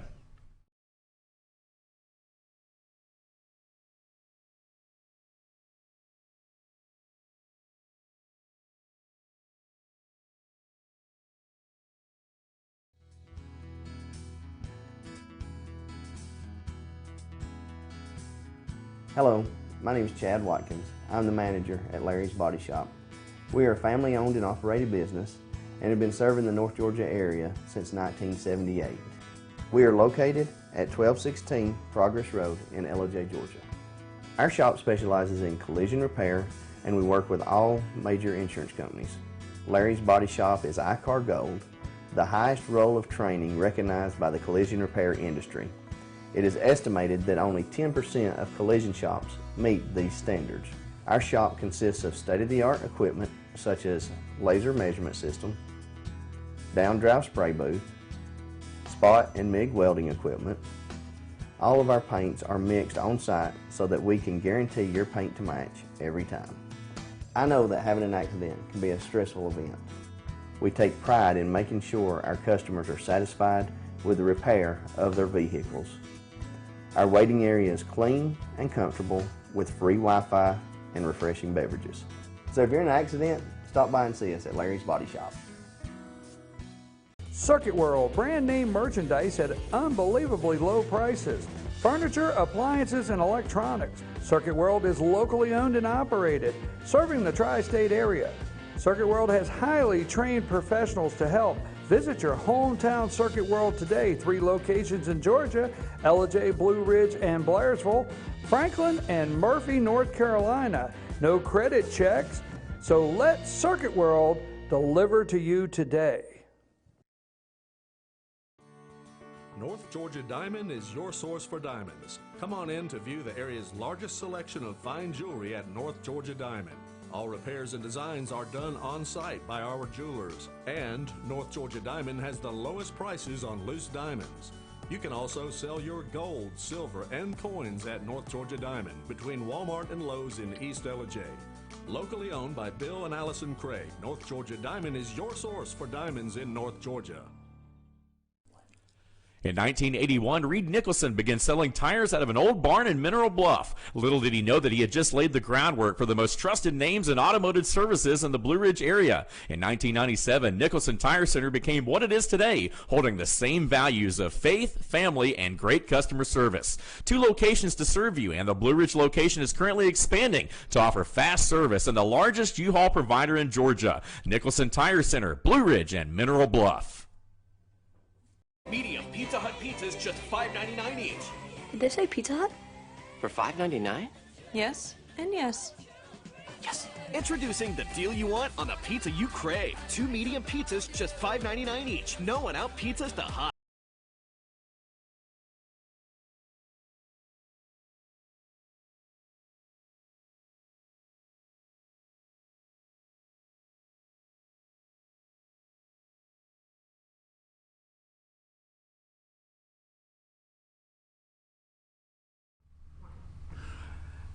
Okay, we're back. I'm your host, BKP. Good morning from the office, North Georgia's only live online morning show.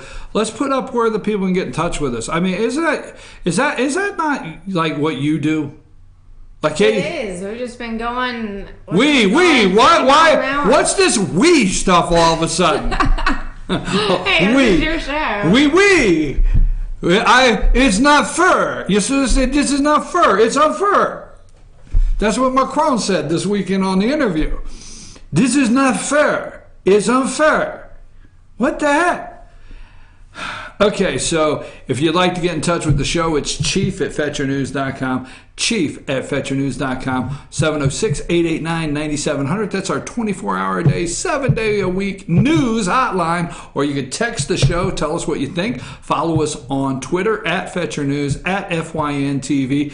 Go to our YouTube channel, Fetch Your News FYN TV YouTube channel. Subscribe, and anytime we're doing a live broadcast, you will get a notification there. All right, and let's see. What do I want to say? All right, let me stay with this. First of all, I'm going to wrap this up 10 minutes, okay? And this is a little segment. I think Ralph Hudgens has done a horrible job. I think Ralph Hudgens needs to go. I think Ralph Hudgens, and let me do this, okay, he is the current insurance commissioner of the state of Georgia. And I want to read one thing to you. I know you don't like to read to you. This is not a Dr. Seuss, but Ralph T. Hudgens, Georgia Insurance and Safety Fire Commissioner, was elected to Georgia's office in 2010, re-elected the second term November 2014.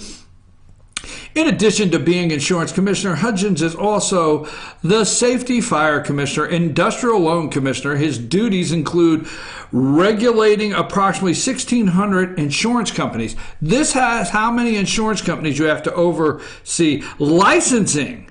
See, your insurance agents get their licensing through here. Licensing 137,000 insurance agents that you have to make sure are solvent, and regulating over 1,000 industrial loan offices.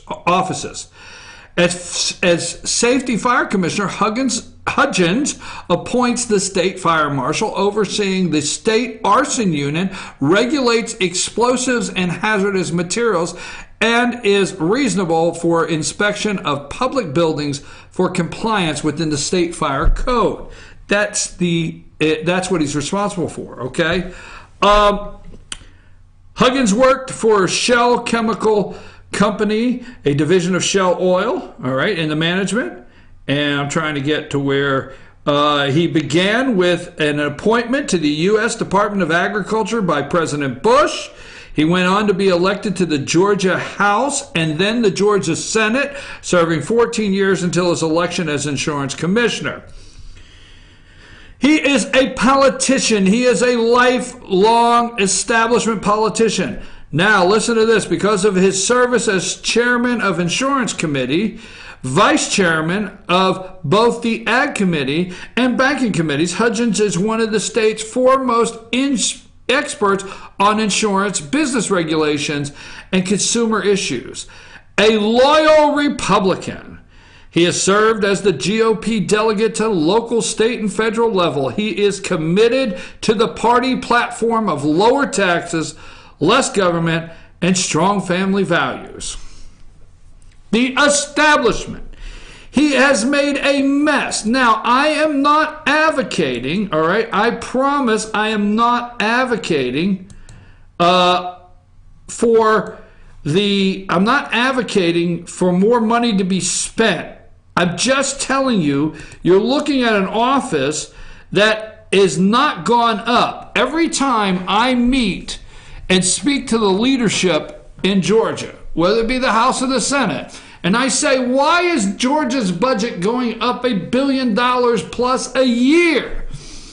Well, we are fully funding teachers, okay? Fine. QBE is fully funded. Fine. We are back to the levels that we were, the pre-recession levels. Fine. We are spending in this area and this area. And then I say, why $1 billion? And then I hear, that is the level of growth. That's the explanation. I'm not selling you on that, but that is the level of growth in the state of Georgia that we have to keep up with, the services. Okay? So, let me ask you a question. If there are so many thousand new jobs, and there are so many thousand new cars, and there's so much transportation problems, and there's so many thousands of new homes, and home sales are through the roof, and thousands on top of thousands of new great things in Georgia, is there not a need for the same level of services in the Insurance Commission office to expand? Now, please don't yell at me as a conservative. I'm not asking for it to expand. I don't know. I'm not in there. But how come the office of the insurance commissioner is not needed to expand to provide the level of services of the level of growth that you and I keep getting explained to us is the reason why we have the increase in the budget? Am I out of here somewhere? I mean, it's 21 million, it's 21 million, it's 21 million. No increases for this office. Everything running smooth. So Hutchins just throws 11% raises at a bunch of people. Hutchins just says, okay, we'll take out of this fund and move it over to this fund. I want to tell you there's let me just say this to you. The Fraud Investigation Division. Roofers, now there's a lot of good roofing companies, so let's not, roofing, whatever, home improvements, whatever, insurance, all right? No matter what it is, auto, home, whatever, there's fraud. The Fraud Investigation Division investigates illegal insurance activities that are perpetrated by companies, agents, or individuals. Investigators of the Fraud Investigation Division cover a wide variety of crimes and fraudulent schemes. Some of these crimes involve automobile, boats, heavy equipment. Others involve healthcare fraud. The Fraud Investigation Division also investigates regulatory and administrative allegations of violations of insurance code and thereby assists the department's legal division in protecting Georgia insurance consumers. Georgia insurance consumers. Now let me just say to you, that area right there had $4 million in the budget. Ralph Hudgens moved 3 of it over to administrative. Just give out some going away parting gift raises. Now, we're not saying that anybody in this office didn't deserve a raise, but he gave parting gifts. I mean, of, hey, I'm leaving office. And then they do an audit and I say, oh, I'm out of money. Well, whatever, right? Whatever, he's out of money. He has been digging in the fire safety, $8 million. I'll take a little out of that. And I'll take a little out of that. Okay? Now, here's the thing that concerns me. And you got to read this audit. I know it is 37 pages, all right? Here's the thing that concerns me. I will say this. Here's your homework. Go to the Georgia government. Let me explain to you how to do it. Georgia Government Transparency and Campaign Finance Commission. Go there. Then search by office. Click search by office. And then once you click search by office, you click state. It'll ask you for city, county, or state. You click state office, okay? Then the next line will ask you what state office. You click insurance commissioner. When you come up, you hit search the filter. Search the filter. Once you do, all their names come up. Now, I don't have time to go into it, but I do have Tracy Jordan, the candidate we just had on the phone. I have her campaign right in front of me. Right in front of me, okay? It is chock full of $250, $500. I mean, there's every once in a while there's 1,000. If every once in a while there are individual agents throughout the state that give her money. But best I can find out, I find no political action committees. I find no insurance companies. All right, no special interests, no lobbies in her campaign finance. Okay, that I do. Now, when I go over, she is running this. Now, when I go over to Jay Florence. Put his picture up. All right. Now, when I go over there and I look at one of them and I view contributions, this guy is the former vice commissioner, insurance commissioner. Okay. He resigned to run for the office. He's an attorney. But here's the thing that interests me. Is my God, this thing is so long. And I'm going to go up through here. Stay with me. All right, here is, where's it at? It was $5,000. Here is $6,600. $6,600 from Georgia Healthcare Associates Political Action Committee. A PAC. Georgia Healthcare Associates Political Action Committee. $6,600 to this guy. Okay? Now, there's one for $5,000. I'm looking. You stay with me. There's one here for $5,000 I was looking for. $66,600 from First Call Telemedicine LLC. $6,600. There was one in here for $5,000. I went $5,000. CEO of UAIC. $5,000.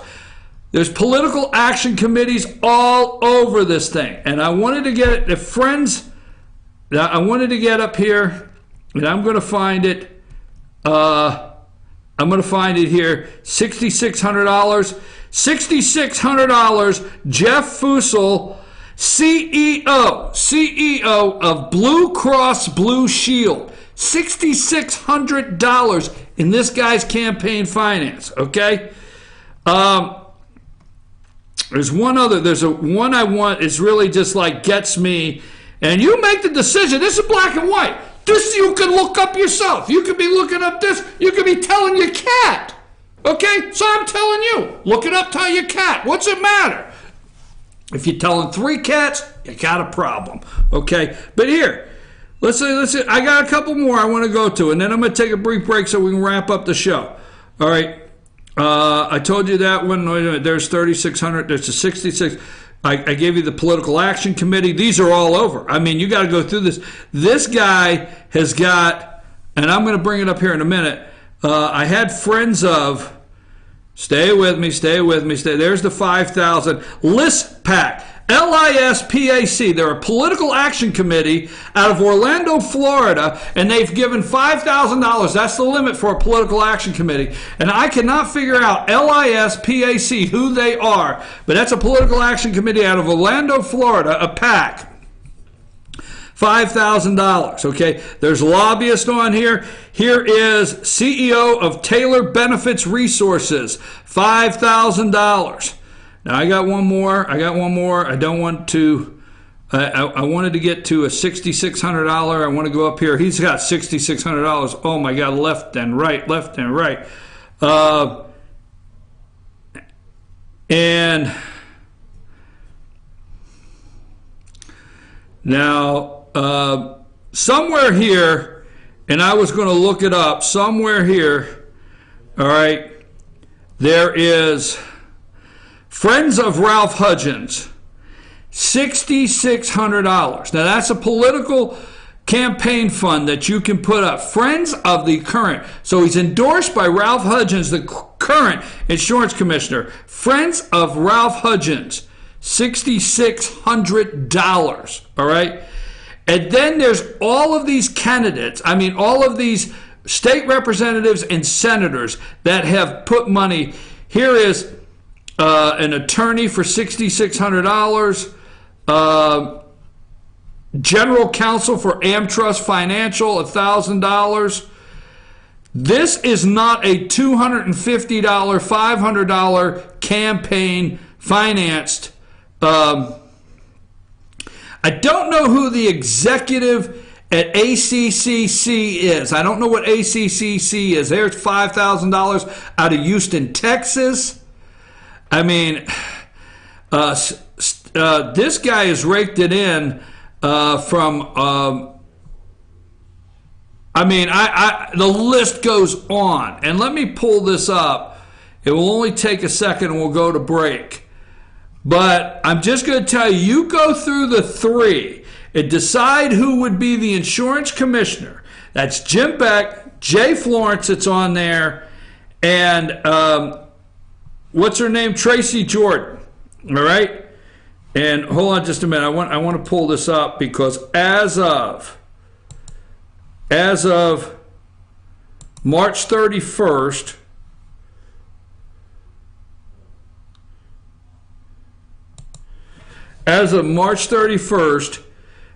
this was filed as of March 31st, his campaign had a net balance on hand of $674,621. I'm just asking you to go on this office here, all right, and you make a decision. Jim Florence, I was looking at his campaign. Jim Beck, I didn't get into it very much. If you can pull Jim Beck up there, he's the other candidate. All right? And Tracy Jordan that was on our show this morning. Go to Georgia Government Transparency and Campaign Finance Commission and look this up for yourself. It's not me. It's there in black and white. And see who you think would be the next insurance commissioner that would be committed to you, the citizens of Georgia. Take a break. We'll come back. A little more Alan Dershowitz. See if there's anything around the internet that we have not covered this morning that we need to bring up. And I guess get ready for tomorrow, right? Take us a break.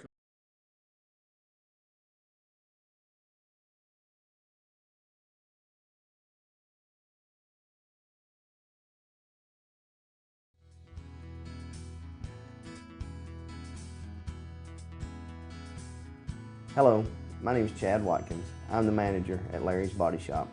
We are a family-owned and operated business and have been serving the North Georgia area since 1978. We are located at 1216 Progress Road in LOJ, Georgia. Our shop specializes in collision repair and we work with all major insurance companies. Larry's Body Shop is ICAR Gold, the highest role of training recognized by the collision repair industry. It is estimated that only 10% of collision shops meet these standards. Our shop consists of state-of-the-art equipment such as laser measurement system, down drive spray booth, spot and MIG welding equipment, All of our paints are mixed on site so that we can guarantee your paint to match every time. I know that having an accident can be a stressful event. We take pride in making sure our customers are satisfied with the repair of their vehicles. Our waiting area is clean and comfortable with free Wi-Fi and refreshing beverages. So if you're in an accident, stop by and see us at Larry's Body Shop. Circuit World, brand name merchandise at unbelievably low prices. Furniture, appliances, and electronics. Circuit World is locally owned and operated, serving the tri-state area. Circuit World has highly trained professionals to help. Visit your hometown Circuit World today. 3 locations in Georgia, Ellijay, Blue Ridge, and Blairsville, Franklin, and Murphy, North Carolina. No credit checks, so let Circuit World deliver to you today. North Georgia Diamond is your source for diamonds. Come on in to view the area's largest selection of fine jewelry at North Georgia Diamond. All repairs and designs are done on site by our jewelers. And North Georgia Diamond has the lowest prices on loose diamonds. You can also sell your gold, silver, and coins at North Georgia Diamond between Walmart and Lowe's in East Ellijay. Locally owned by Bill and Allison Craig, North Georgia Diamond is your source for diamonds in North Georgia. In 1981, Reed Nicholson began selling tires out of an old barn in Mineral Bluff. Little did he know that he had just laid the groundwork for the most trusted names in automotive services in the Blue Ridge area. In 1997, Nicholson Tire Center became what it is today, holding the same values of faith, family, and great customer service. 2 locations to serve you, and the Blue Ridge location is currently expanding to offer fast service and the largest U-Haul provider in Georgia. Nicholson Tire Center, Blue Ridge, and Mineral Bluff. Medium Pizza Hut pizzas, just $5.99 each. Did they say Pizza Hut? For $5.99? Yes, and yes. Yes. Introducing the deal you want on the pizza you crave. 2 medium pizzas, just $5.99 each. No one out pizzas the hut. Ace is your helpful place for paint and home goods, tools, outdoor living, and lawn equipment. But did you know Ace Hardware of Blue Ridge is a little bit more? We have hunting rifles and accessories for your next hunting trip. We have Amish furniture imported directly from Ohio. And we have Ace Custom Woodworks for all your custom wood project needs, from cabinets to artwork. Ace Hardware of Blue Ridge. We have your new house in stock. Hi, I'm Rhonda the Mattress Lady, and this is my husband Gary, owners of Mattress Overstocked in Ellijay next to Walmart. And we want to earn your business. From the time you walk in our door to the time we deliver your new mattress to your door, you will see the difference. Our selection and prices are the best in North Georgia, and customer service is our top priority. So y'all come on in and let us help you find the right mattress at the right price. That's Mattress Overstocked in Ellijay next to Walmart. Days ahead. Yellow pollen means green cash at Days Chevrolet in Jasper. The spring savings event is on at Days, and the discounts are deep. Now save up to $11,000 off select new 2018 Chevy Silverados, or up to $6,000 off select new 2018 Equinox. Pick any Chevy you want and save a bunch during the spring savings event going on now at Days Chevrolet in Jasper, where new Chevys cost less. Better days ahead. Days Chevrolet. Find new roads.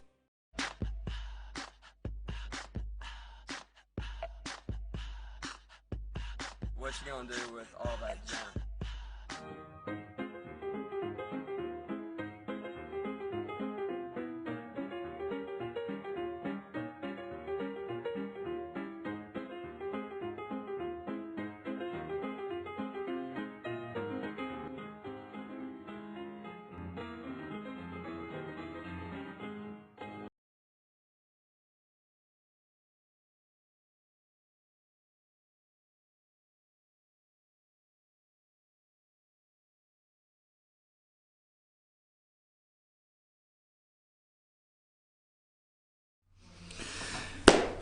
Folks, this is one of the many reasons why they do not like the Trump, Donald J., President of the United States, having a Twitter feed.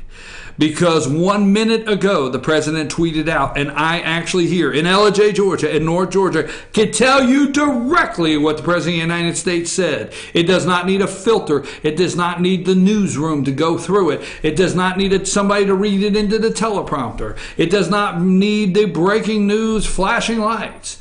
We can tell you as easy as the big guys.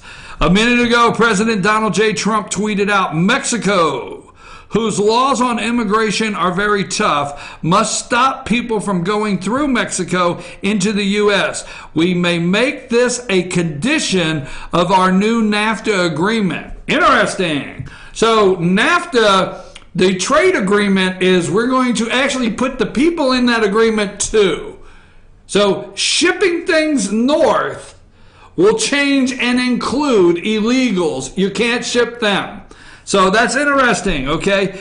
Our country cannot accept what is happening. Also, we must get wall funding fast. That was 2 minutes ago for the President of the United States. Not 8 minutes ago.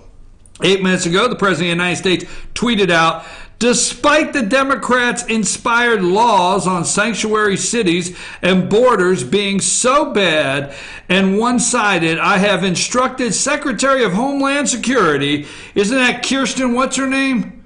What's her last name? Kirsten something. I've instructed Homeland Security, Secretary of Homeland Security, not to let these large caravans of people into our country. It's a disgrace. We are the only country in the world so naive. Wall. And then 38 minutes ago, I like this one, the President of the United States tweeted out as we try to round out our show, hard to believe obstructionist may vote against Mike Pompeo for Secretary of State. The Dems will not approve. Hundreds of good people, including the ambassador to Germany, they are maxing out the time on approval process for all never happened before, need more Republicans. We have so many people needing approved by the Senate.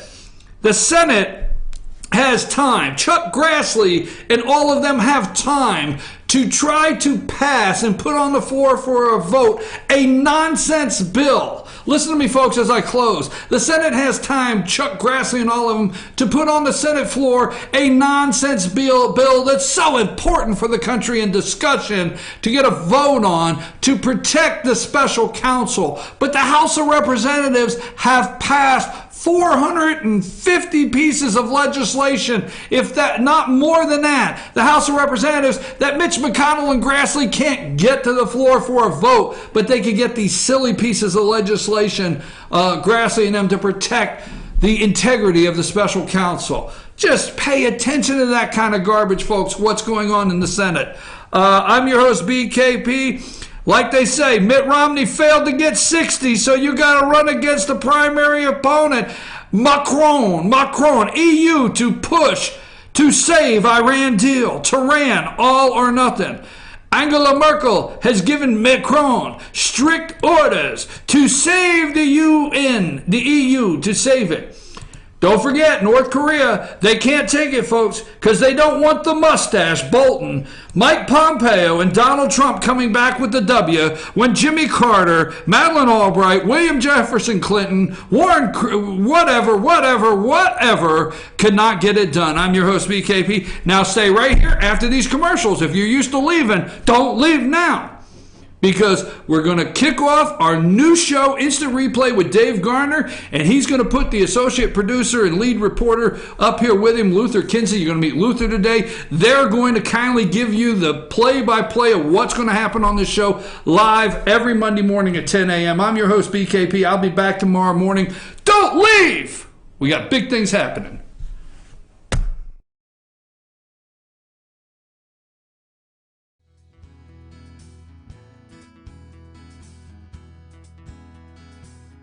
Hello, my name is Chad Watkins. I'm the man on site so that we can guarantee your paint to match every time. I know that having an accident can be a stressful event. We take pride in making sure our customers are satisfied with the repair of their vehicles. Our waiting area is clean and comfortable with free Wi-Fi and refreshing beverages. So if you're in an accident, stop by and see us at Larry's Body Shop. Circuit World, brand name merchandise at unbelievably low prices. Furniture, appliances, and electronics. Circuit World is locally owned and operated, serving the tri-state area.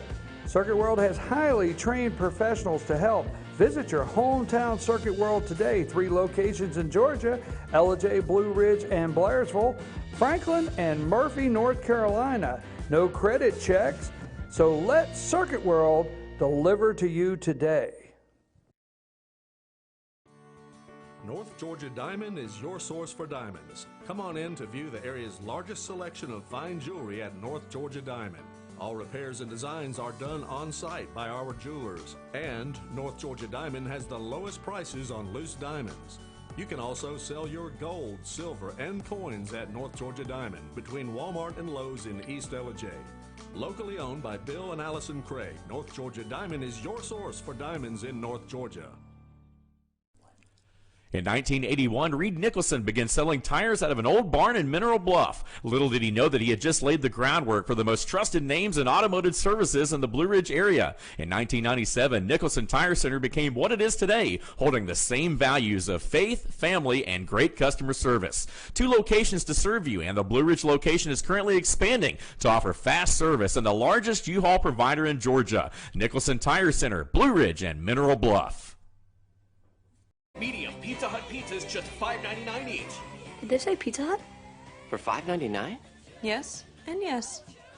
Yes. Introducing the deal you want on the pizza you crave. 2 medium pizzas just $5.99 each. No one out pizzas the hut.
Hello, my name is Chad Watkins. I'm the manager at Larry's Body Shop. We are a family-owned and operated business and have been serving the North Georgia area since 1978. We are located at 1216 Progress Road in Ellijay, Georgia. Our shop specializes in collision repair and we work with all major insurance companies. Larry's Body Shop is ICAR Gold, the highest role of training recognized by the collision repair industry. It is estimated that only 10% of collision shops meet these standards. Our shop consists of state-of-the-art equipment such as laser measurement system, down drive spray booth, spot and MIG welding equipment, All of our paints are mixed on site so that we can guarantee your paint to match every time. I know that having an accident can be a stressful event. We take pride in making sure our customers are satisfied with the repair of their vehicles. Our waiting area is clean and comfortable with free Wi-Fi and refreshing beverages. So if you're in an accident, stop by and see us at Larry's Body Shop. Circuit World, brand name merchandise at unbelievably low prices. Furniture, appliances, and electronics. Circuit World is locally owned and operated, serving the tri-state area. Circuit World has highly trained professionals to help. Visit your hometown Circuit World today. 3 locations in Georgia, Ellijay, Blue Ridge, and Blairsville, Franklin, and Murphy, North Carolina. No credit checks, so let Circuit World deliver to you today. North Georgia Diamond is your source for diamonds. Come on in to view the area's largest selection of fine jewelry at North Georgia Diamond. All repairs and designs are done on site by our jewelers. And North Georgia Diamond has the lowest prices on loose diamonds. You can also sell your gold, silver, and coins at North Georgia Diamond between Walmart and Lowe's in East Ellijay. Locally owned by Bill and Allison Craig, North Georgia Diamond is your source for diamonds in North Georgia. In 1981, Reed Nicholson began selling tires out of an old barn in Mineral Bluff. Little did he know that he had just laid the groundwork for the most trusted names in automotive services in the Blue Ridge area. In 1997, Nicholson Tire Center became what it is today, holding the same values of faith, family, and great customer service. 2 locations to serve you, and the Blue Ridge location is currently expanding to offer fast service and the largest U-Haul provider in Georgia. Nicholson Tire Center, Blue Ridge, and Mineral Bluff. Medium Pizza Hut pizzas just $5.99 each. Did they say Pizza Hut? For $5.99? Yes, and yes. Yes. Introducing the deal you want on the pizza you crave. 2 medium pizzas just $5.99 each. No one out pizzas the hut.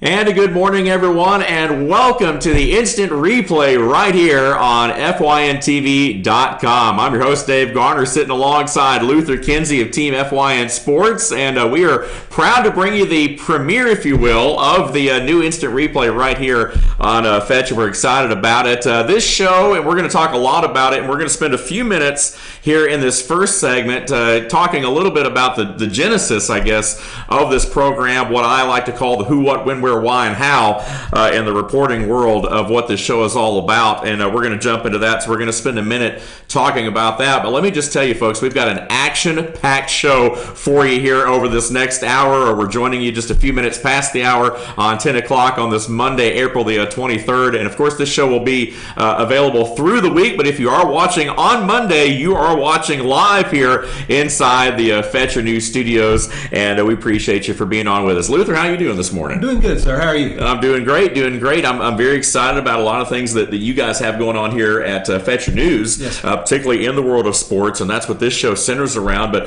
talk about your experience so far. I know you've been with this crew for a little while. What's your impression so far? Love it. I've officiated for 20 years of youth baseball and softball, and of course basketball as well. I've 18 years high school football. There we go. Out of the Gainesville area, and not been able to do that here recently and don't know what my future holds in that. So I've come to this to keep me around the game, and I love it. I love it. We are at, to steal a phrase from our little motto at Team F1 Sports, we're all over it. We're all over it. No doubt about it. No doubt about it. This show is all about promoting and highlighting student athletes in a positive way, and high school sports is certainly our focus, but we are going to touch on some other things as well. Regional, national sports. Looking down the rundown today, we're going to talk a little bit about the Braves, the Atlanta United. They had a big win over the weekend. We'll touch on the NBA playoffs, but make no mistake, the focus of this program each and every week will be what's going on locally in our area with high school, middle school, rec sports, you name it. Now, we got some folks behind the glass here today. I know Sammy's over there, and Amanda's sticking around. I was going to open up the show and say good morning from the office, but I think that's another show that we do right here. So we're going from politics to sports now on the back end of BKP's program, and Amanda Evans is sticking around on the controls as well. Amanda, how are you doing this morning? Guys, I'm glad to have you on. I understand you're a big sports fan. A big sports fan. So every day. You're going to be able to chime in with some expert analysis, and we're excited about that. So, that's what it's all about. So Amanda's doing a great job with us. She'll be on with us. You'll hear her voice because I'm going to put her on the spot here and there, but not too bad. Don't worry. I'm not going to get her that bad. But let's talk about this program real quick because, again, the Who, it's Fetcher News, it's Team FYN Sports. We've got folks in different areas in addition to Luther. I'm excited to be part of this program. A lot of you, of course, know me from my years at ETC and some of the other broadcasting things, but I'm excited to be part of this team as well. BKP had a conversation with me years ago and said that one day, we were gonna work together in some capacity, and I said, yeah, right. I don't think that's ever gonna happen. And long story short, about 9 years later, I guess here we are, and we're excited about what we've got to offer. You and I are looking like twins today with our black polo shirts on here. Except for the haircuts. Well, you got a good clean look, though. See, I'm losing it in the back. If I turn around, it wouldn't look as good. But anyway, but we're glad to have you with us. This show is something that I've looked forward to now for a while. Once the conversation got going about the direction of where we wanted to go. And so each and every week, for an hour, starting out, live on Mondays. Again, it's available on FYNTV.com and throughout the week as well. You're also going to see a lot of this going out on Facebook and stuff, so be sure to check out our Facebook page as well. But we're going to talk about a lot of things that are going on, and especially with high school sports. And as we know right now is a very busy time. It is. Baseball season winding up. A few teams in the area getting ready to, challenge the state. Got some tough competition ahead. No doubt about it. No doubt about it. Let's talk about the changing of the guard. One thing that I wanted to hit right off the bat here in the first segment of the first program are some of the personnel changes. And we're kind of coming in a situation right now where we're getting towards the end of the season. We're getting into region. We're getting into state. I know the state sectionals for track and field are this weekend, for example. So there's a lot of things going on. And so we're kind of hitting some of the stuff on the back end as we kind of get ready for the summer and some of the what we say slower times when it comes to scholastic sports. But we have had a couple of coaching changes. Chad Cheatham has been hired as the new Rebels football coach in Fannin County. He comes to Fannin from Banks County, but he's a native of Fannin, played rec ball all the way through. I know you've covered this a little bit. What do you think of this hire? I think it's going to be good. He's younger. He's energetic. He's coming in with a new mindset for the guys. In speaking with him a couple weeks ago, he actually mentioned that he's going to be, of course, GHSA don't allow recruiting outside your area, but he's going to be recruiting inside the hallways. There you go. He stated that there's guys in there that can play football that's never been approached or given the opportunity, so he's going to reach out to those students as well as his assistant coaches to help him do that. Sure. To really do it. I believe he's going to be good. This is his first head coach, actually his second head coach. Right. Opportunity, but he's never coached on the field. Banks County, he was replaced as the Banks County coach after the season last year, and real quick he was kind of brought to Fannin. Right. When this job opened up, kind of had a change of heart, I guess, want to come back home. Well, I guess there's always that attraction. Yes, sir. Yes, well, he was born and raised here. Right. He played rec football here. He played middle school football here, and being an alumni of the high school, he's coming home. Right. And he is so excited. There you go. We're going to talk more about these as well. I mean, throughout the season, obviously, and we're going to talk a little bit later in the show about spring football practice. So it's obviously going to be a different spring to be able to see how Coach Cheatham, what he brings in, you know, on both sides of the ball and philosophy there. Meanwhile, in Pickens County, the Dragons basketball team also has a new head coach on the boys' side. Coach Mike Duffy comes to Pickens High School to replace the departed Brad Steinhauer. Coach Duffy, of course, spent the last 12 years in Dalton, where in 29 years of coaching, he's compiled 441 wins. He had a 217 and 101 record at Dalton. What about this hire right here? I'm not too familiar, other than the research I've done. I think he had like 212 wins and 101 losses while at Dalton. Right. Made 5 first-round state appearances in the playoffs. I believe it's going to be a good fit. Yeah. It's, you know, I'm really anxious to see how the players adapt. Right.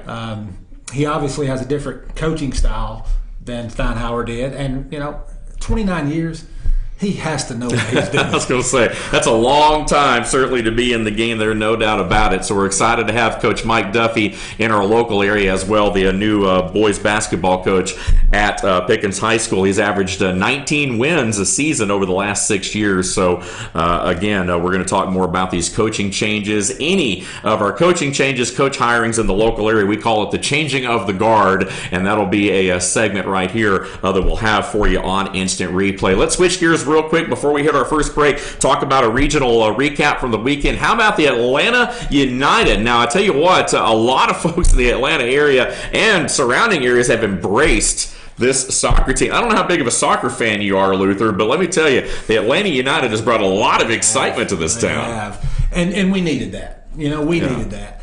Unfortunately, with our other sports in the Atlanta area, you know, there's been a lot of disappointment over the years. And right now, United is actually made us forget about some of the others. Absolutely. And being a soccer fan, as I am, led her 2 years in high school as a varsity goalkeeper. Well, so, you see, you learn something new every day. So, yes, I am very... Of course, I was only a goalkeeper because I didn't want to run up and down the field. Well, exactly. So, see, the truth comes out. But yeah, United are they're not taking just Atlanta, they're taking the state and the country by storm. There's fans everywhere. I'm a Five Stripes fan, no doubt about it. 2-0 win Saturday night against the LA Galaxy, and Zlatan Ibrahimovic has brought a lot of publicity to the MLS coming over from Europe, and again, a great job there by the Atlanta United. We'll talk more certainly about those guys, especially as we hit the summertime there. And the Atlanta Braves off to a great start. 12-8 overall, rained out yesterday against the Mets, but just 2 games out of first place right now. I've been very impressed with this young Braves lineup early in the year. They've shocked a lot of people. They started out, they were leading the National League in runs scored. I think just the other day, the Pittsburgh Pirates actually passed them, which is another shocking team in the National League right now. But yeah, they're really good. It's got some pitching, little quirks to work out. Sure. But I think we're going to be fine. I think we're going to be good. Could be worse. Could be the Reds right now. 3-18 to start the season. The Reds have a team? The Big Red Machine's not so big right now. I thought Cincinnati canceled that team. Yeah, I was going to say, yeah. Just kidding. Yeah, the Braves, of course, a lot of hype with Ronald Acuna hopefully joining the lineup soon. And so there's a lot going on for the Atlanta Braves. We're certainly going to talk a lot more about those guys, too, as the shows progress over the weeks. But we're throwing a lot at you here today on the new season premiere of Instant Replay. We're up against our first break. And by the way, that's kind of how we're going to name the show. We're going to have 4 quarters of the show. So we are wrapping up our first quarter segment of our first episode right here on Monday, April the 23rd. We're going to go ahead and take a quick time out. We'll return after this break, and we'll see you for the second quarter in a couple of minutes.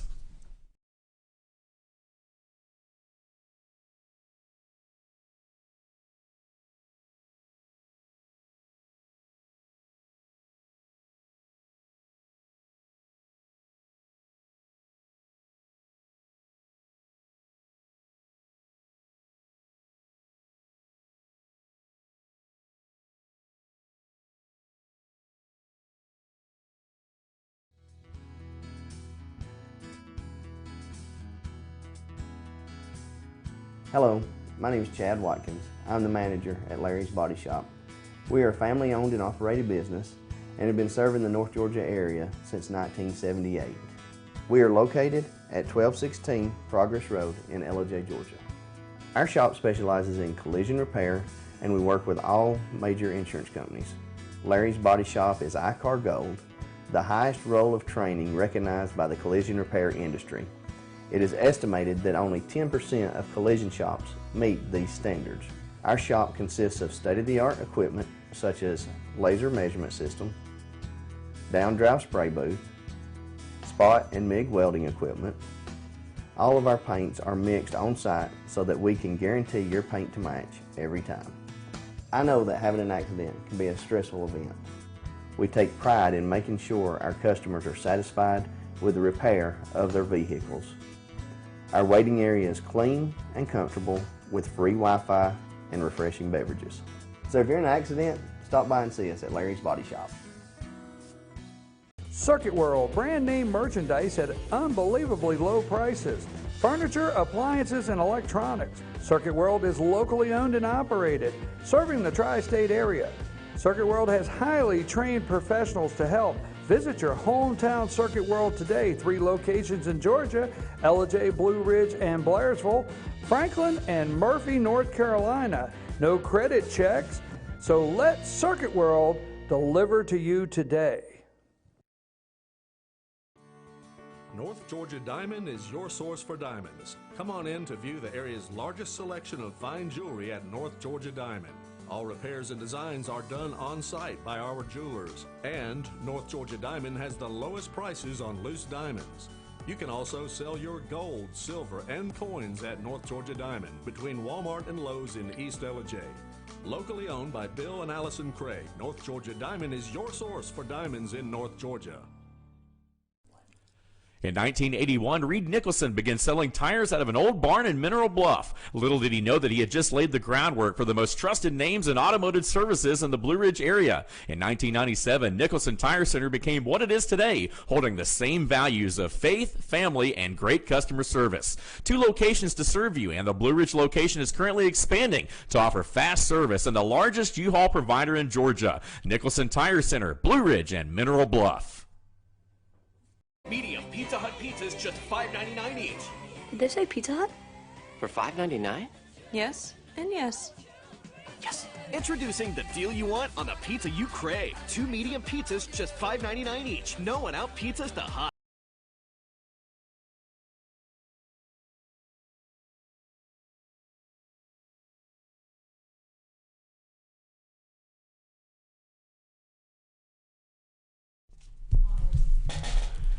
And we welcome you back here to Instant Replay right here on FYNTV.com. Dave Garn alongside Luther Kinsey, Amanda Evans producing with us today, and Sammy behind the glass as well, and along with the rest of our team. We're going to jump into some high school sports in just a second, but first of all, G-Day game over the weekend. Big crowd over in Athens. I know you're a Tech fan, though, too, so a lot of folks having those spring games right now, and we're excited to talk about spring football practice, which we'll do in the next segment, but a lot of hype coming out of Athens, obviously, with that #1 recruiting class on display.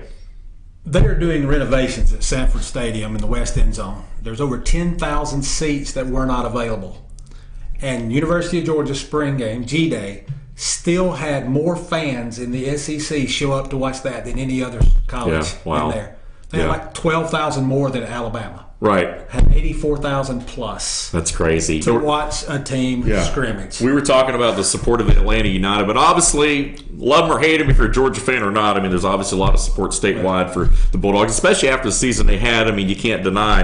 And admittedly, I wasn't raised a Georgia fan either. I didn't go to school at in-state much. I went to Georgia Southern for a little while and graduated from Kennesaw, so I can't honestly say I wasn't in-state. But started out of state, walked on in Mississippi. But it's, being a Tech fan all my life. Yeah.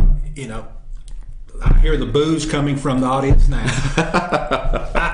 You have to still pull for Georgia. You have to pull for your hometown teams, whether you like them or not. Now, Georgia fans will not agree with that about rooting for the Yellow Jackets, but that's okay.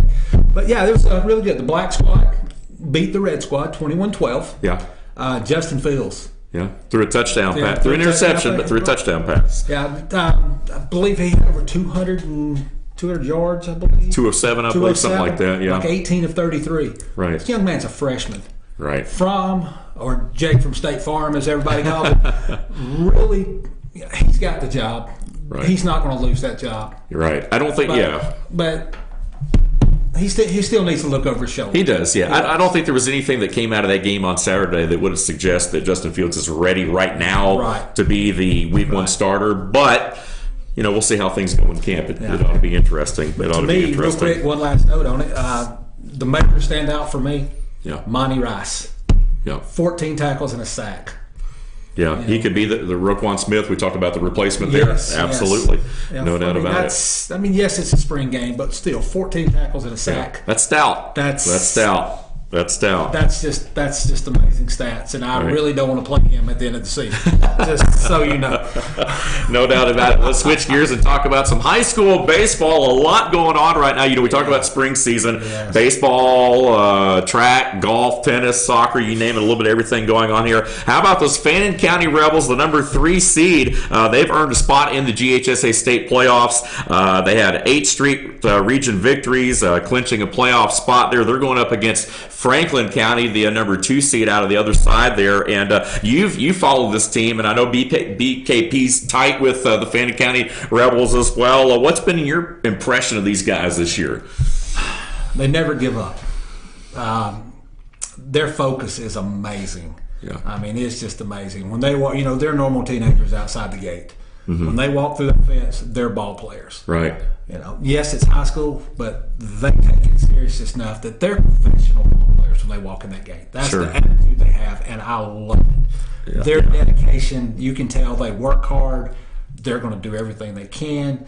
If they make an error, there's no frustration level to it. Right. It's, let's get the next one. Well, you got to have a short memory. You got to have a short memory, especially you talk about football. Baseball's the same way, though. You've got to be able to shake that off. Senior night was held last week on Thursday, and 5 seniors honored: Jack Gobble, Grant Baker, and we're going to talk more about those 2 in the next segment. By the way, so we're going to talk a little bit more about some college signings and so forth. Cody Jacobs, Drew Forsman, and Garrett Rogers escorted out by family during senior night last week, and those guys are sorely going to be missed because this has been such a great run for the senior class over the last couple of years with the combination of what they've done on and off the field. I mean, academically as well. And so, congratulations, those seniors are going out with the win, and a couple of them, like I said, next segment, we're going to talk a little bit about a couple of those guys during our Taking It to the Next Levels feature there. But what can you say about these seniors, man? What a run they've had. Wow. They last year was their first playoff appearance in several years. Right. Grant Baker, as you said, we'll speak more about him in the next segment. Really a vital role in getting them there. Yeah. He has a career, 3-year ERA right around 3. Yeah. Which is pretty awesome. That's pretty good, especially the high school level, no doubt. There's a former Fannin County baseball player that's on the mound for Georgia Tech right now. Yeah. And Shearer. Right, yeah. And speaking with coaching staff, it's said that Mr. Baker's right there with him, matched him number for number. Right. So it's, there's some pretty dominant guys on the hill for them. Yeah. And like I said, the seniors, they're leaders on the team. Their focus just rubs off on the underclassmen. Right. And their work ethic, there again, rubs off on the underclassmen. And that's where you learn it from. Seniors have to be that role model, and these guys were. Absolutely. How about the Pickens Dragons as well? Again, the Dragons baseball team finishing the season with 14 wins. They did lose over the weekend to Wheeler in a non-region ball game there, but the Dragons claimed the 4th seed out of Region 6 4A. They will be taking on a daunting task in the number 1 seed out of Region 5, the Cartersville Purple Hurricanes. A lot of history. Cartersville, Pickens, they seem to share. Coaches tend to go back and forth. I mean, they have a lot of history there. That's going to be a tough matchup, to say the least, in round 1. This could be sequel to the old football movie in the baseball version, Facing the Giants. Right, Cartersville, obviously being the number 1 seed, are stout. Yeah. Yep. There's no other words to describe them other than stout. That's going to be a very daunting task. Yeah, Joseph Gossett, of course, one of the guys leading the way headed to the next level, as we've talked about with the Pickens Dragons, and so that should be a lot of fun as well. Again, keep it right here on the Instant Replay as we recap all of these playoff series for you.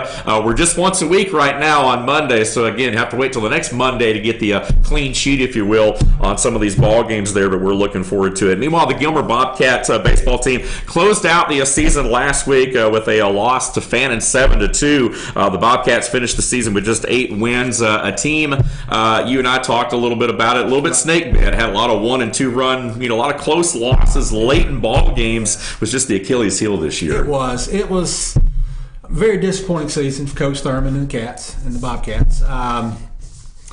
It's been a long time since I've seen a team have the misfortune they had in the late innings. Yeah. Just would hold a 2 or 3 run lead, and it seemed like the opposing batters would just figure out what the Bobcat runners, pitchers would throw. Right. It's like they would dominate for so many innings. Yeah. And then they were still throwing strikes. Right. It's just they were getting hits. Just had a tough time. And Yeah. it was. Closing them out. For instance, early in the year, 9 innings at Pickens. Yeah. Held the lead, tied it, held the lead, got tied, received the tie again, and then 9th inning, Pickens on just a excellent hit, ended the ball game and won 7-6. Right. And those two have combined for some great games. Oh yes, a lot of those. Yes. It's like a broken record when you talk about Gilmer Pickens baseball. I mean, that's a lot of the games that I've seen over the years have been that way. 1-run games, extra inning games. I mean, being fairly new to the area, from Gainesville originally, you see a lot of the rivalries over there. Oh yeah, Pickens Gilmer baseball and Pickens Gilmer football are my 2 favorite rivalries now. And they are just, and I really cannot wait. And this will be my first football season for Team FYN Sports, and I just cannot wait. Can't wait. That's gonna be a lot of fun. It's going to be exciting. A lot of fun. Yep. One more quick note. You was talking about the show being live on Monday and airing, waiting till next Monday to catch the recaps. If you'll go to Team FYN Sports on Facebook, all the stories are updated there on a daily basis as the games finish. Yeah, absolutely. That's a good point. I'm glad you said that. You'll find the full stories and galleries of the photos. Yeah. You can. So we're always up to date. Yes. This is a weekly program right here, but there are daily updates through Team FYN Sports. We are no doubt about that. All over it, all the time. Gilmer baseball again, also saying goodbye to some seniors as well. 6 seniors. Brooks Rosser headed to Truett McConnell, by the way. Bradley Thomas, McKinley Chadwick, Eric Turner, Will Barnes, and Garrett Martin all celebrated senior night the other night as well. So congratulations to those guys on a great 4 years. One bit of good news for McKinley Chadwick. He had Tommy John surgery before the season and was expected to miss the entire season. He was able to designate it hit, but he couldn't actually get on the field and throw. Right. Last 3 games of the season, the doctor released him, and he got to play and finish out his senior year on the field. Very excited to see that. Great young man. Always great. Great young man. You love to see him bounce. He might be our bounce back player of the week right here. We might have to start that as well. So, on a sad note about, and including Tommy John surgery, Austin Damon. Yeah. He has Tommy John surgery scheduled in the near future as well. Right. He's making a trip down to Florida to speak with the Major League Baseball doctors and set a plan for that. Yeah, he's a great kid and yes. dual, several sports. Baseball thinks his focus certainly, but a guy that could yes. definitely make some noise at the next level as long as he's able to, And he should be able to be. He's a sidearm pitcher. Yeah. And in his words, I just got my hand on an off-speed pitch, and my arm couldn't catch up my elbow, and I heard the pop. There you go. Sad for the young man. He's a great young man. He's definitely a fighter. I've seen it on the field, and I know he will off the field to keep. Absolutely, yeah. To get back out there. Certainly want to wish Austin good recovery there as well. Look forward to seeing him back out there. Let's switch gears. High school, middle school track and field. The Gilmer girls track and field team won first place at the region meet previous weekend, and congratulations to the Lady Cats. The Pickens Dragons boys finished as the runner-up on the boys side there. So again, a lot of folks headed to the state sectionals this weekend. Looking forward to it. The Gilmer boys track and field team finished 4th in the region, so not bad there. there at all. And Clear Creek, talking about middle school, they won their track and field meet on April 12th over Bagley Middle School. The boys won 74-33, and the girls won 84-25. I'd say those are pretty convincing results. Yes. So congratulations to Clear Creek Middle School. They've had a great year as well. You talk about the state sectionals for the high schools this weekend down at Columbus for 4A. Very excited about that. There's a lot of guys I think that are going to really make some noise. You've got a freshman in Pickens County and Seth White who won the region in the mile with a time of 4:47. That was a personal best. The Gilmer girls, though, meanwhile, as we talk about, their entire team really coming together. And I wouldn't say it's a surprise that happened. Traditionally, they've had some pretty good athletes at Gilmer, but mostly I think with track more on the boys' side than the girls' side. But to see this girls' team, this high school girls' team from Gilmer win the region, man, that was unbelievable. They really stepped up. I spoke with Marley Chadwick, which is the sister of McKinley we were just talking about. And she was just so excited. She was looking forward to it. She said, we did really good. It shocked us all. Right. We were just in real surprise that we were able to win first. Yeah. So that's good. That's given them some encouragement and enthusiasm that they really needed to push and drive them in the state. So hopefully they'll make a good showing. Absolutely. And of course, as results come in, Team FYN Sports will have it on the Facebook. All over it. And next week, of course, we'll have a recap right here on Instant Replay of the state sectionals for you. Meanwhile, high school tennis also alive and well. The girls tennis going on into round one of state. Should be exciting. And the boys tennis team from Gilmer High School, I believe they took a first round loss against Cedartown in the state tournament there. So again, high school tennis starting to wrap up in our local area. We're getting to that point, and it just with the launch of this program, how the timing of it worked, we're kind of hitting the tail end of the spring season there. So as we, but we're also hitting this as a very busy time as well. So I'm glad we got you guys and the other folks out in the field right now with Team FYN Sports to keep us up to date. Folks can always go there and check out the daily updates, and so I know you're all on top of it. Right. So yep. And Gilmer girls, they took a tough loss to Central Carrollton. Yeah. Really very good tennis team. And there again, the boys, as well with Cedartown. Both matches were held at Gilmer on Tuesday and Wednesday. The boys was originally scheduled for Monday, but that 36-degree weather just... That's not tennis weather. That's just not tennis weather at all. So that's football weather. Yeah. That's not any weather to me. I don't like cold weather, period. So I don't like doing anything when it's 36, but anyway, yeah. Well, it's still a great season, though, making the state, both Gilmer girls and boys there. Congratulations. So, yes, congratulations. No doubt about it. We're going to go ahead and take another time out. That will wrap up our second quarter of the program. When we return, we're going to talk a little bit about a couple of our local athletes taking it to the next level, and we'll talk some high school soccer and an update from the newly renovated PHS Dragon Stadium. All that much more straight ahead. Stay with us.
The Tupelo Tea Mission is to provide over 80 premium tea blends for tea lovers who are looking for ways to explore new flavors and blends.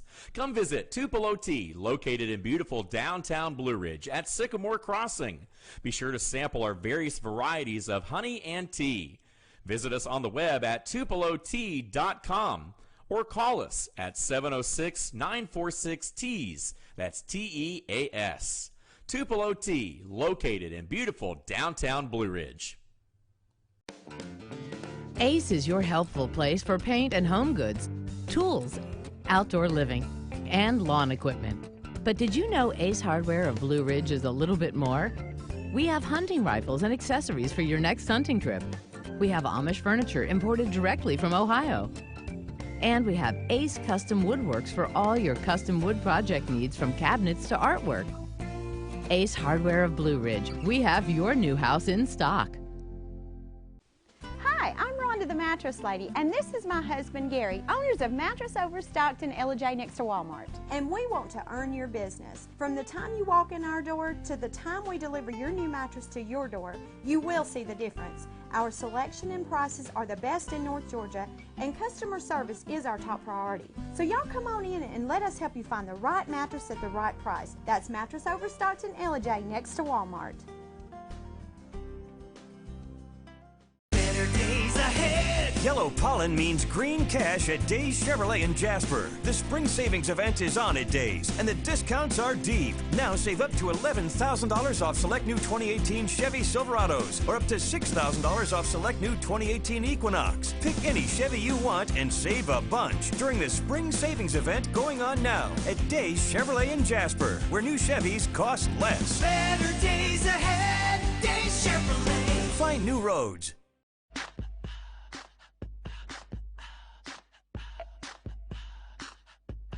What you gonna do with all that junk?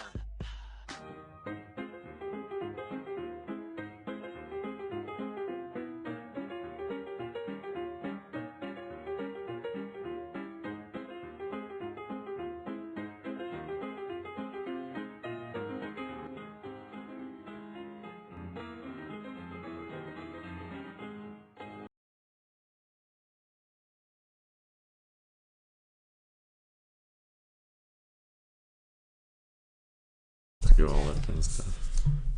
5, 4, 3, 2.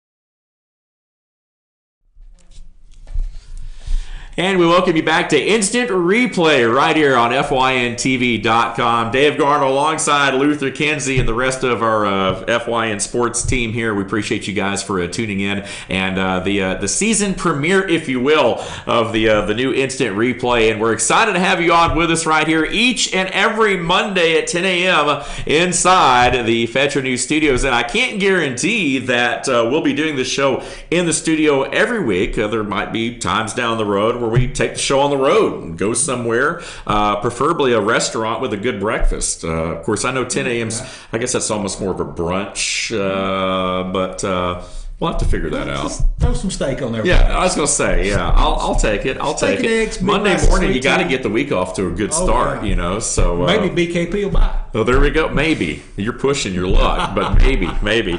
Time now for a segment we like to call Taking It to the Next Level. And this is one of our favorite segments, and we're not going to have this, obviously, every week, especially into the summer, but anytime one of our local student athletes signs a letter of intent to further their academic and athletic career at the next level, we want to talk about it. We're going to report it, and we have a couple of folks, one in particular that has signed, Senior Grant Baker of Fannin County Baseball, signing his letter of intent to further his athletic and academic career at Point University in West Point, Georgia. And again, Point is one of those up-and-coming, they've been around for a while, but the program is really on the move. And Grant Baker, a guy that you talked about, you bragged on in the last segment for Fannin County, is going to be a great addition. So excited to see this kid be able to take it to the next level. Yes, and he's ready. He is ready. Point University is known as the Skyhawks. They're in the Appalachian Conference. They play probably the team most people that's in our viewing area here that's going to know is Reinhardt University. Reinhardt, yep. They're in the same conference, and that's going to be a good rival for him personally. Oh, yeah. Grant has, he's played up through JV. Like I said earlier, he has 3.0 ERA over the last 3 years. You know, he was the Fannin Rebel Pitcher of the Year last year. In travel ball, he plays for an organization called Perfect Game. Right. It's one of the largest travel organizations in baseball right now. Right. 9 consecutive all-tournament team picks. Wow. All on the mound.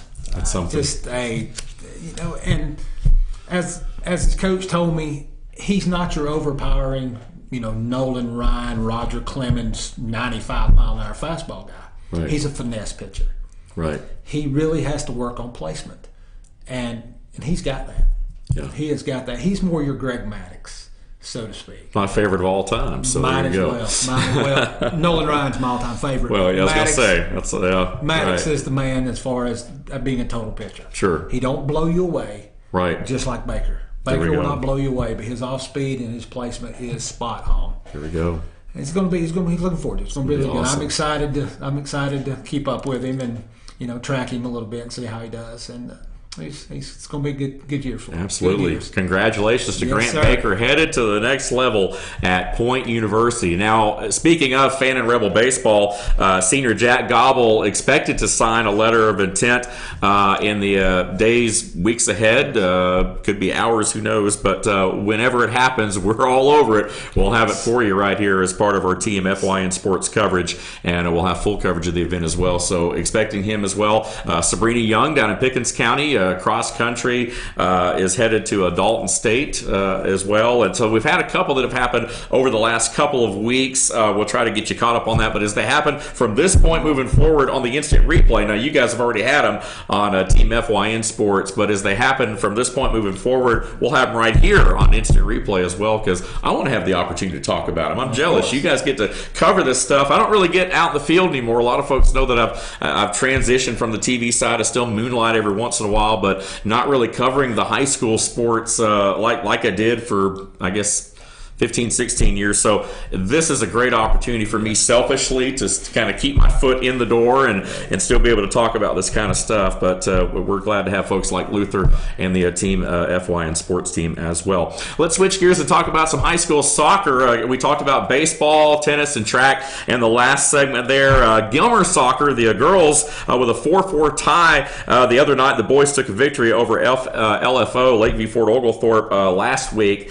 1-0. And again, Gilmer Senior Soccer Night was held last week as well. 5 Lady Cats and 6 Bobcats were honored. Renee Ninja Chastain, Grace Henderson, Talia Hernandez, who's also the valedictorian, and Tori T. Jack for the Lady Cats there. And on the boys' side, Parker Benitez, Nick Schmiel, Javier Landaverde, and Andres Irvin Lopez, Elias Velasquez, and Marvin Reynoso, team leader in goals over the last couple of years there. So congratulations to those young men and women from Gilmer celebrating senior night and having a pretty good year. Soccer seems to be traditionally, as we know, the further you go towards the city, Atlanta, private schools, very strong. Further out you got 10 years ago or so, not so much. But we're starting to see a little bit of Dawson County, Fannin County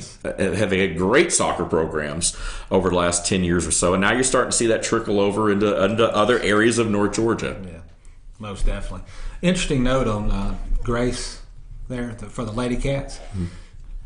She hasn't really confirmed where she's going, but that young lady is going to be studying pre-med. Pre-med. Yeah. There is no way this guy can do that. This one either. So yeah, don't feel bad. It's just there's no way. Yeah. But Marvin Reynoso, 16 goals last year. Right. Led the team. It's his personal best. He was at 15 before this game against LFO. Right. And he looked at me and he stated, "I'm tying it and I'm breaking it." Well, he scored the only goal in the 1-0 victory, so he didn't break it, but he definitely tied it, and we'll keep you updated on whether that record's broken. There we go. But he got the goal to win the game. Yes, at the end of the day, they'll take the W there. And Lakeview Fort Oglethorpe, 3A team. Right. They're AAA, of course. Gilmer being 4A. Right. Some people, okay, what's a smaller school? Yeah. That game was action packed. They Right. had both boys and girls for LFO, some very athletic young men and women out there playing the game, and it was a struggle. They Right. played hard against the Bobcats. Right. So. There we go. Awesome. Great to see our local teams competing as well. And we're excited. In addition, I know we've talked a lot about Gilmer and Fannin and Pickens, but again, we're excited to be able to bring in other areas as well. We're going to feature Dawson County sports, Union County, all the areas that we serve right here at Fetcher News. Murphy, North Carolina, Lumpkin, White, you name it, Murray. We're excited to bring it to you. So again, we're looking forward to bringing in folks from those areas as well right here on the instant replay. Let's switch gears and talk a little bit about a lot of excitement. Speaking of Pickens in Jasper with the new high school football stadium. Got it. Gilmer put in the turf, Fannin put it in, and then Gilmer put it in. We've got it in other areas. I know Lumpkin's got it over in Dahlonega. Pickens has always had a beautiful natural surface, but just like anything else, it's tough to maintain. You got to go through soccer. Everyone uses the field. It tears it up. So again, obviously with the changing of the schools in Pickens County, with JMS basically closing down and shifting things around, they're going to have to play a lot more games on that high school stadium. So they're putting in the turf, and I know a lot of folks down there are excited about it. Well, it should be. It's safer to play on. In my personal opinion, I've officiated, as I stated earlier, high school football for 18 years. Right. And after a good 3.5, 4 hour football game, and I know I'm a lot older than these athletes are, I want to clarify that, but at 3.5 hours, you wake up on Saturday morning, your feet are hurting and your legs are hurting up to your knees from the grass. Right. But for athletes' standpoint, one of these running backs does a cutback on a wet grass, his foot could grab, cause injury. Right. Turf, you're not going to have that quite as much because you don't wear the full cleat like you do on the grass surface. But for maintenance purposes, it's a win-win for the Board of Education. Right. It is. Yes, the cost of the turf field is fairly large. Right. But studies that I've read in the past have showed that the maintenance that they require is still costs less than the maintenance required on a natural grass field over the years. And like I said, with the changing of the schools around and all that, there's going to be a lot of maintenance on the grass field. And it's not just for football. I mean, soccer obviously is going to get use out of it. A new track going in as well. So a lot of Pickens didn't really have a lot of home track meets this year, if any, due to that. And also an electronic scoreboard. So it's more than just the surface. It's also, it's big business now. High school sports is big business now. It really is. And so it's nice to see that, the additions going in there. I know a lot of folks are excited about it. The completion date at this point is undetermined due to weather and all the things, of course, that are going on there. That seems to be the case. But I think everything will be ready in time for football season, and that's all that really counts at the end of the day. Right. So speaking of spring football practice also cranking up. Now I know as some of the other sports that are in season begin to wrap up, I guess I'm assuming, I don't want to put words in here, but I'm assuming the focus is going to be spring football practice, which is getting ready to get going here. I'd say 90% of your high schools start playing their spring game per se in the next 3 to 5 weeks. Yep. Georgia High School has set it up now where you don't have to just scrimmage yourself, as Georgia did in the G-Day game. Georgia High School has stated that in the 2018 season, you can now play your spring game against a real another school. Right. So practice is going to be more intense than it normally would be because you don't want your senior hitting your sophomore and hurting him because you're all teammates. So it's going to be a little different, more intense. It's going to be a little bit more excitement. Spring practice. Spring practice is going on and starting for a lot of schools right now. Right. And yes, we will be focusing on it hard and heavy. Yeah. A lot of tradition. I mean, you look at Murphy, the Bulldog. What they've done over the years. Yes. Union is, those guys have done a great job. Coach Allison up there. Murray County. North Murray. I mean, there's some good things building even just beyond what we call our Highway 515 corridor. Of course, Coach Parker down in Pickens. We all know Coach Wingard. Another season in Gilmer. Coach Cheatham. We talked about up top today with the new coach in Fannin County. So there's a lot of things happening. It's going to be very interesting to see philosophically, especially with a couple of new coaches in the area, what they're going to bring. But then also the established ball coaches, the Coach Parkers and so forth, who can now say that they've been there a while. They're the more senior coaches there. Yes. But we don't mean that by age, Coach. But you see what I'm saying. So it's going to be interesting to see what comes out of spring this year. It is, especially with the competition, like you talked about. Yes, it's really good for high school football that Georgia High School did this. Right. It's awesome that they're going to be able to play another opponent. They can really see where their team is at that moment in spring practice. Right. And it's really going to determine, does my junior linebacker at 254 really need to get in the weight room? Right. Because at 254, he's playing like 154. Right, yeah. You're going to see that because you're facing real competition. Now, of course, they're still going to protect the quarterbacks.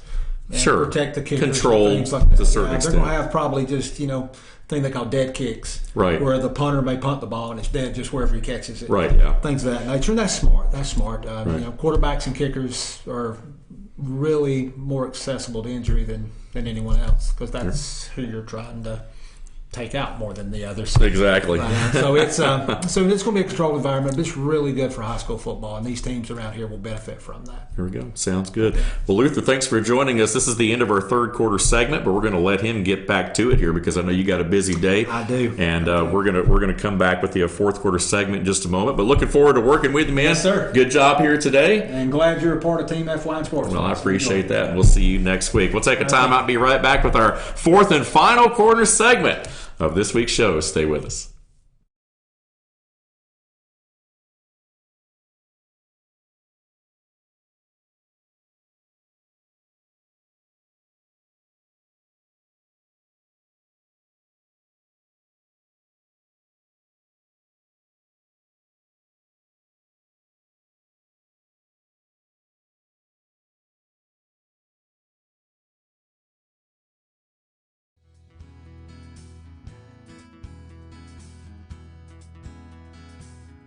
Hello, my name is Chad Watkins. I'm the manager at Larry's Body Shop. We are a family-owned and operated business and have been serving the North Georgia area since 1978.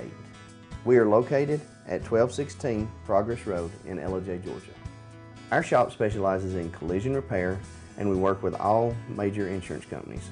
Larry's Body Shop is ICAR Gold, the highest role of training recognized by the collision repair industry. It is estimated that only 10% of collision shops meet these standards. Our shop consists of state-of-the-art equipment such as laser measurement system, down-drive spray booth, spot and MIG welding equipment. All of our paints are mixed on-site so that we can guarantee your paint to match every time. I know that having an accident can be a stressful event. We take pride in making sure our customers are satisfied with the repair of their vehicles. Our waiting area is clean and comfortable with free Wi-Fi and refreshing beverages. So if you're in an accident, stop by and see us at Larry's Body Shop. Circuit World, brand name merchandise at unbelievably low prices. Furniture, appliances, and electronics. Circuit World is locally owned and operated, serving the tri-state area. Circuit World has highly trained professionals to help. Visit your hometown Circuit World today. 3 locations in Georgia, LJ, Blue Ridge, and Blairsville, Franklin, and Murphy, North Carolina. No credit checks, so let Circuit World deliver to you today. North Georgia Diamond is your source for diamonds. Come on in to view the area's largest selection of fine jewelry at North Georgia Diamond. All repairs and designs are done on-site by our jewelers. And North Georgia Diamond has the lowest prices on loose diamonds. You can also sell your gold, silver, and coins at North Georgia Diamond between Walmart and Lowe's in East LJ. Locally owned by Bill and Allison Craig, North Georgia Diamond is your source for diamonds in North Georgia. In 1981, Reed Nicholson began selling tires out of an old barn in Mineral Bluff. Little did he know that he had just laid the groundwork for the most trusted names in automotive services in the Blue Ridge area. In 1997, Nicholson Tire Center became what it is today, holding the same values of faith, family, and great customer service. 2 locations to serve you, and the Blue Ridge location is currently expanding to offer fast service and the largest U-Haul provider in Georgia. Nicholson Tire Center, Blue Ridge, and Mineral Bluff. Medium Pizza Hut pizzas just $5.99 each. Did they say Pizza Hut? For $5.99? Yes, and yes. Yes. Introducing the deal you want on the pizza you crave. 2 medium pizzas just $5.99 each. No one out pizzas the Hut.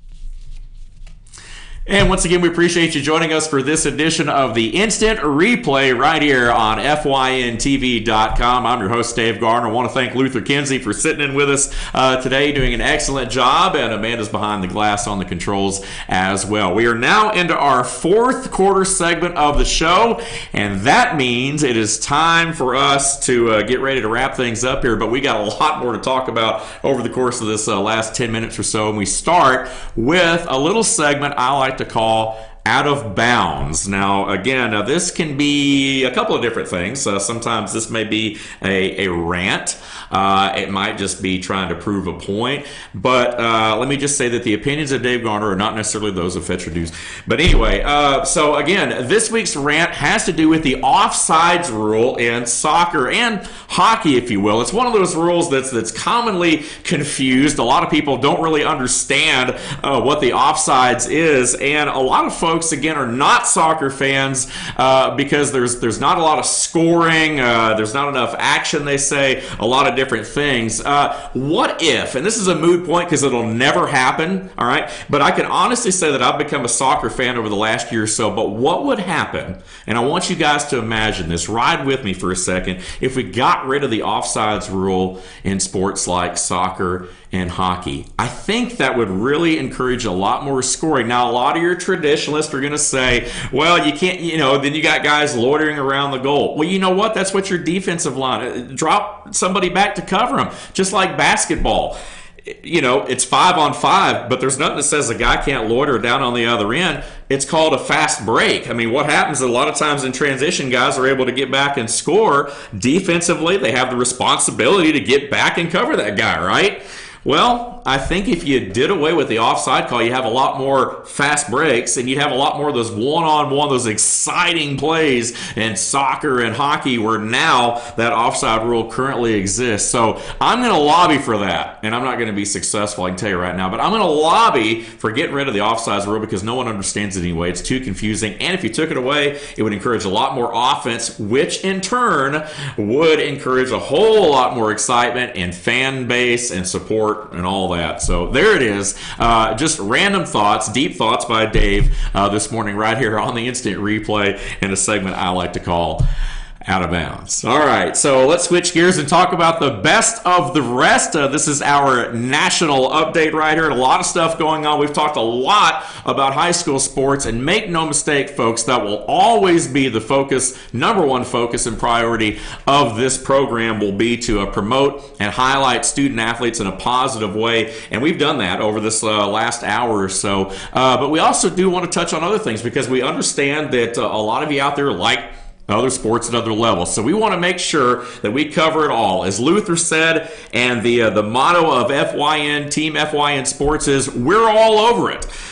So we're all over everything, not just high school sports. We're going to touch on regional, national, and also stories of interest from around the world when it comes to the world of sports. The great thing about sports is, and a lot of folks are not sports fans, and they say, it's just not that important, I'm not a sports fan.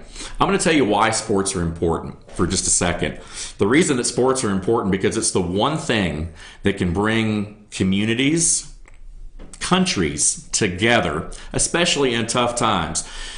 You go to a ball game, for example. You may not share the same political beliefs, the same religious beliefs as someone that's sitting right next to you, but guess what? If you've got the same jersey on as that guy sitting next to you, and you score a touchdown or hit a home run or whatever, and you're high-fiving these guys around you, Don't tell me that sports is not good. Don't tell me that sports don't bring people together. That's why these things that we talk about may not be life-changing issues for a lot of people, but it's still very important.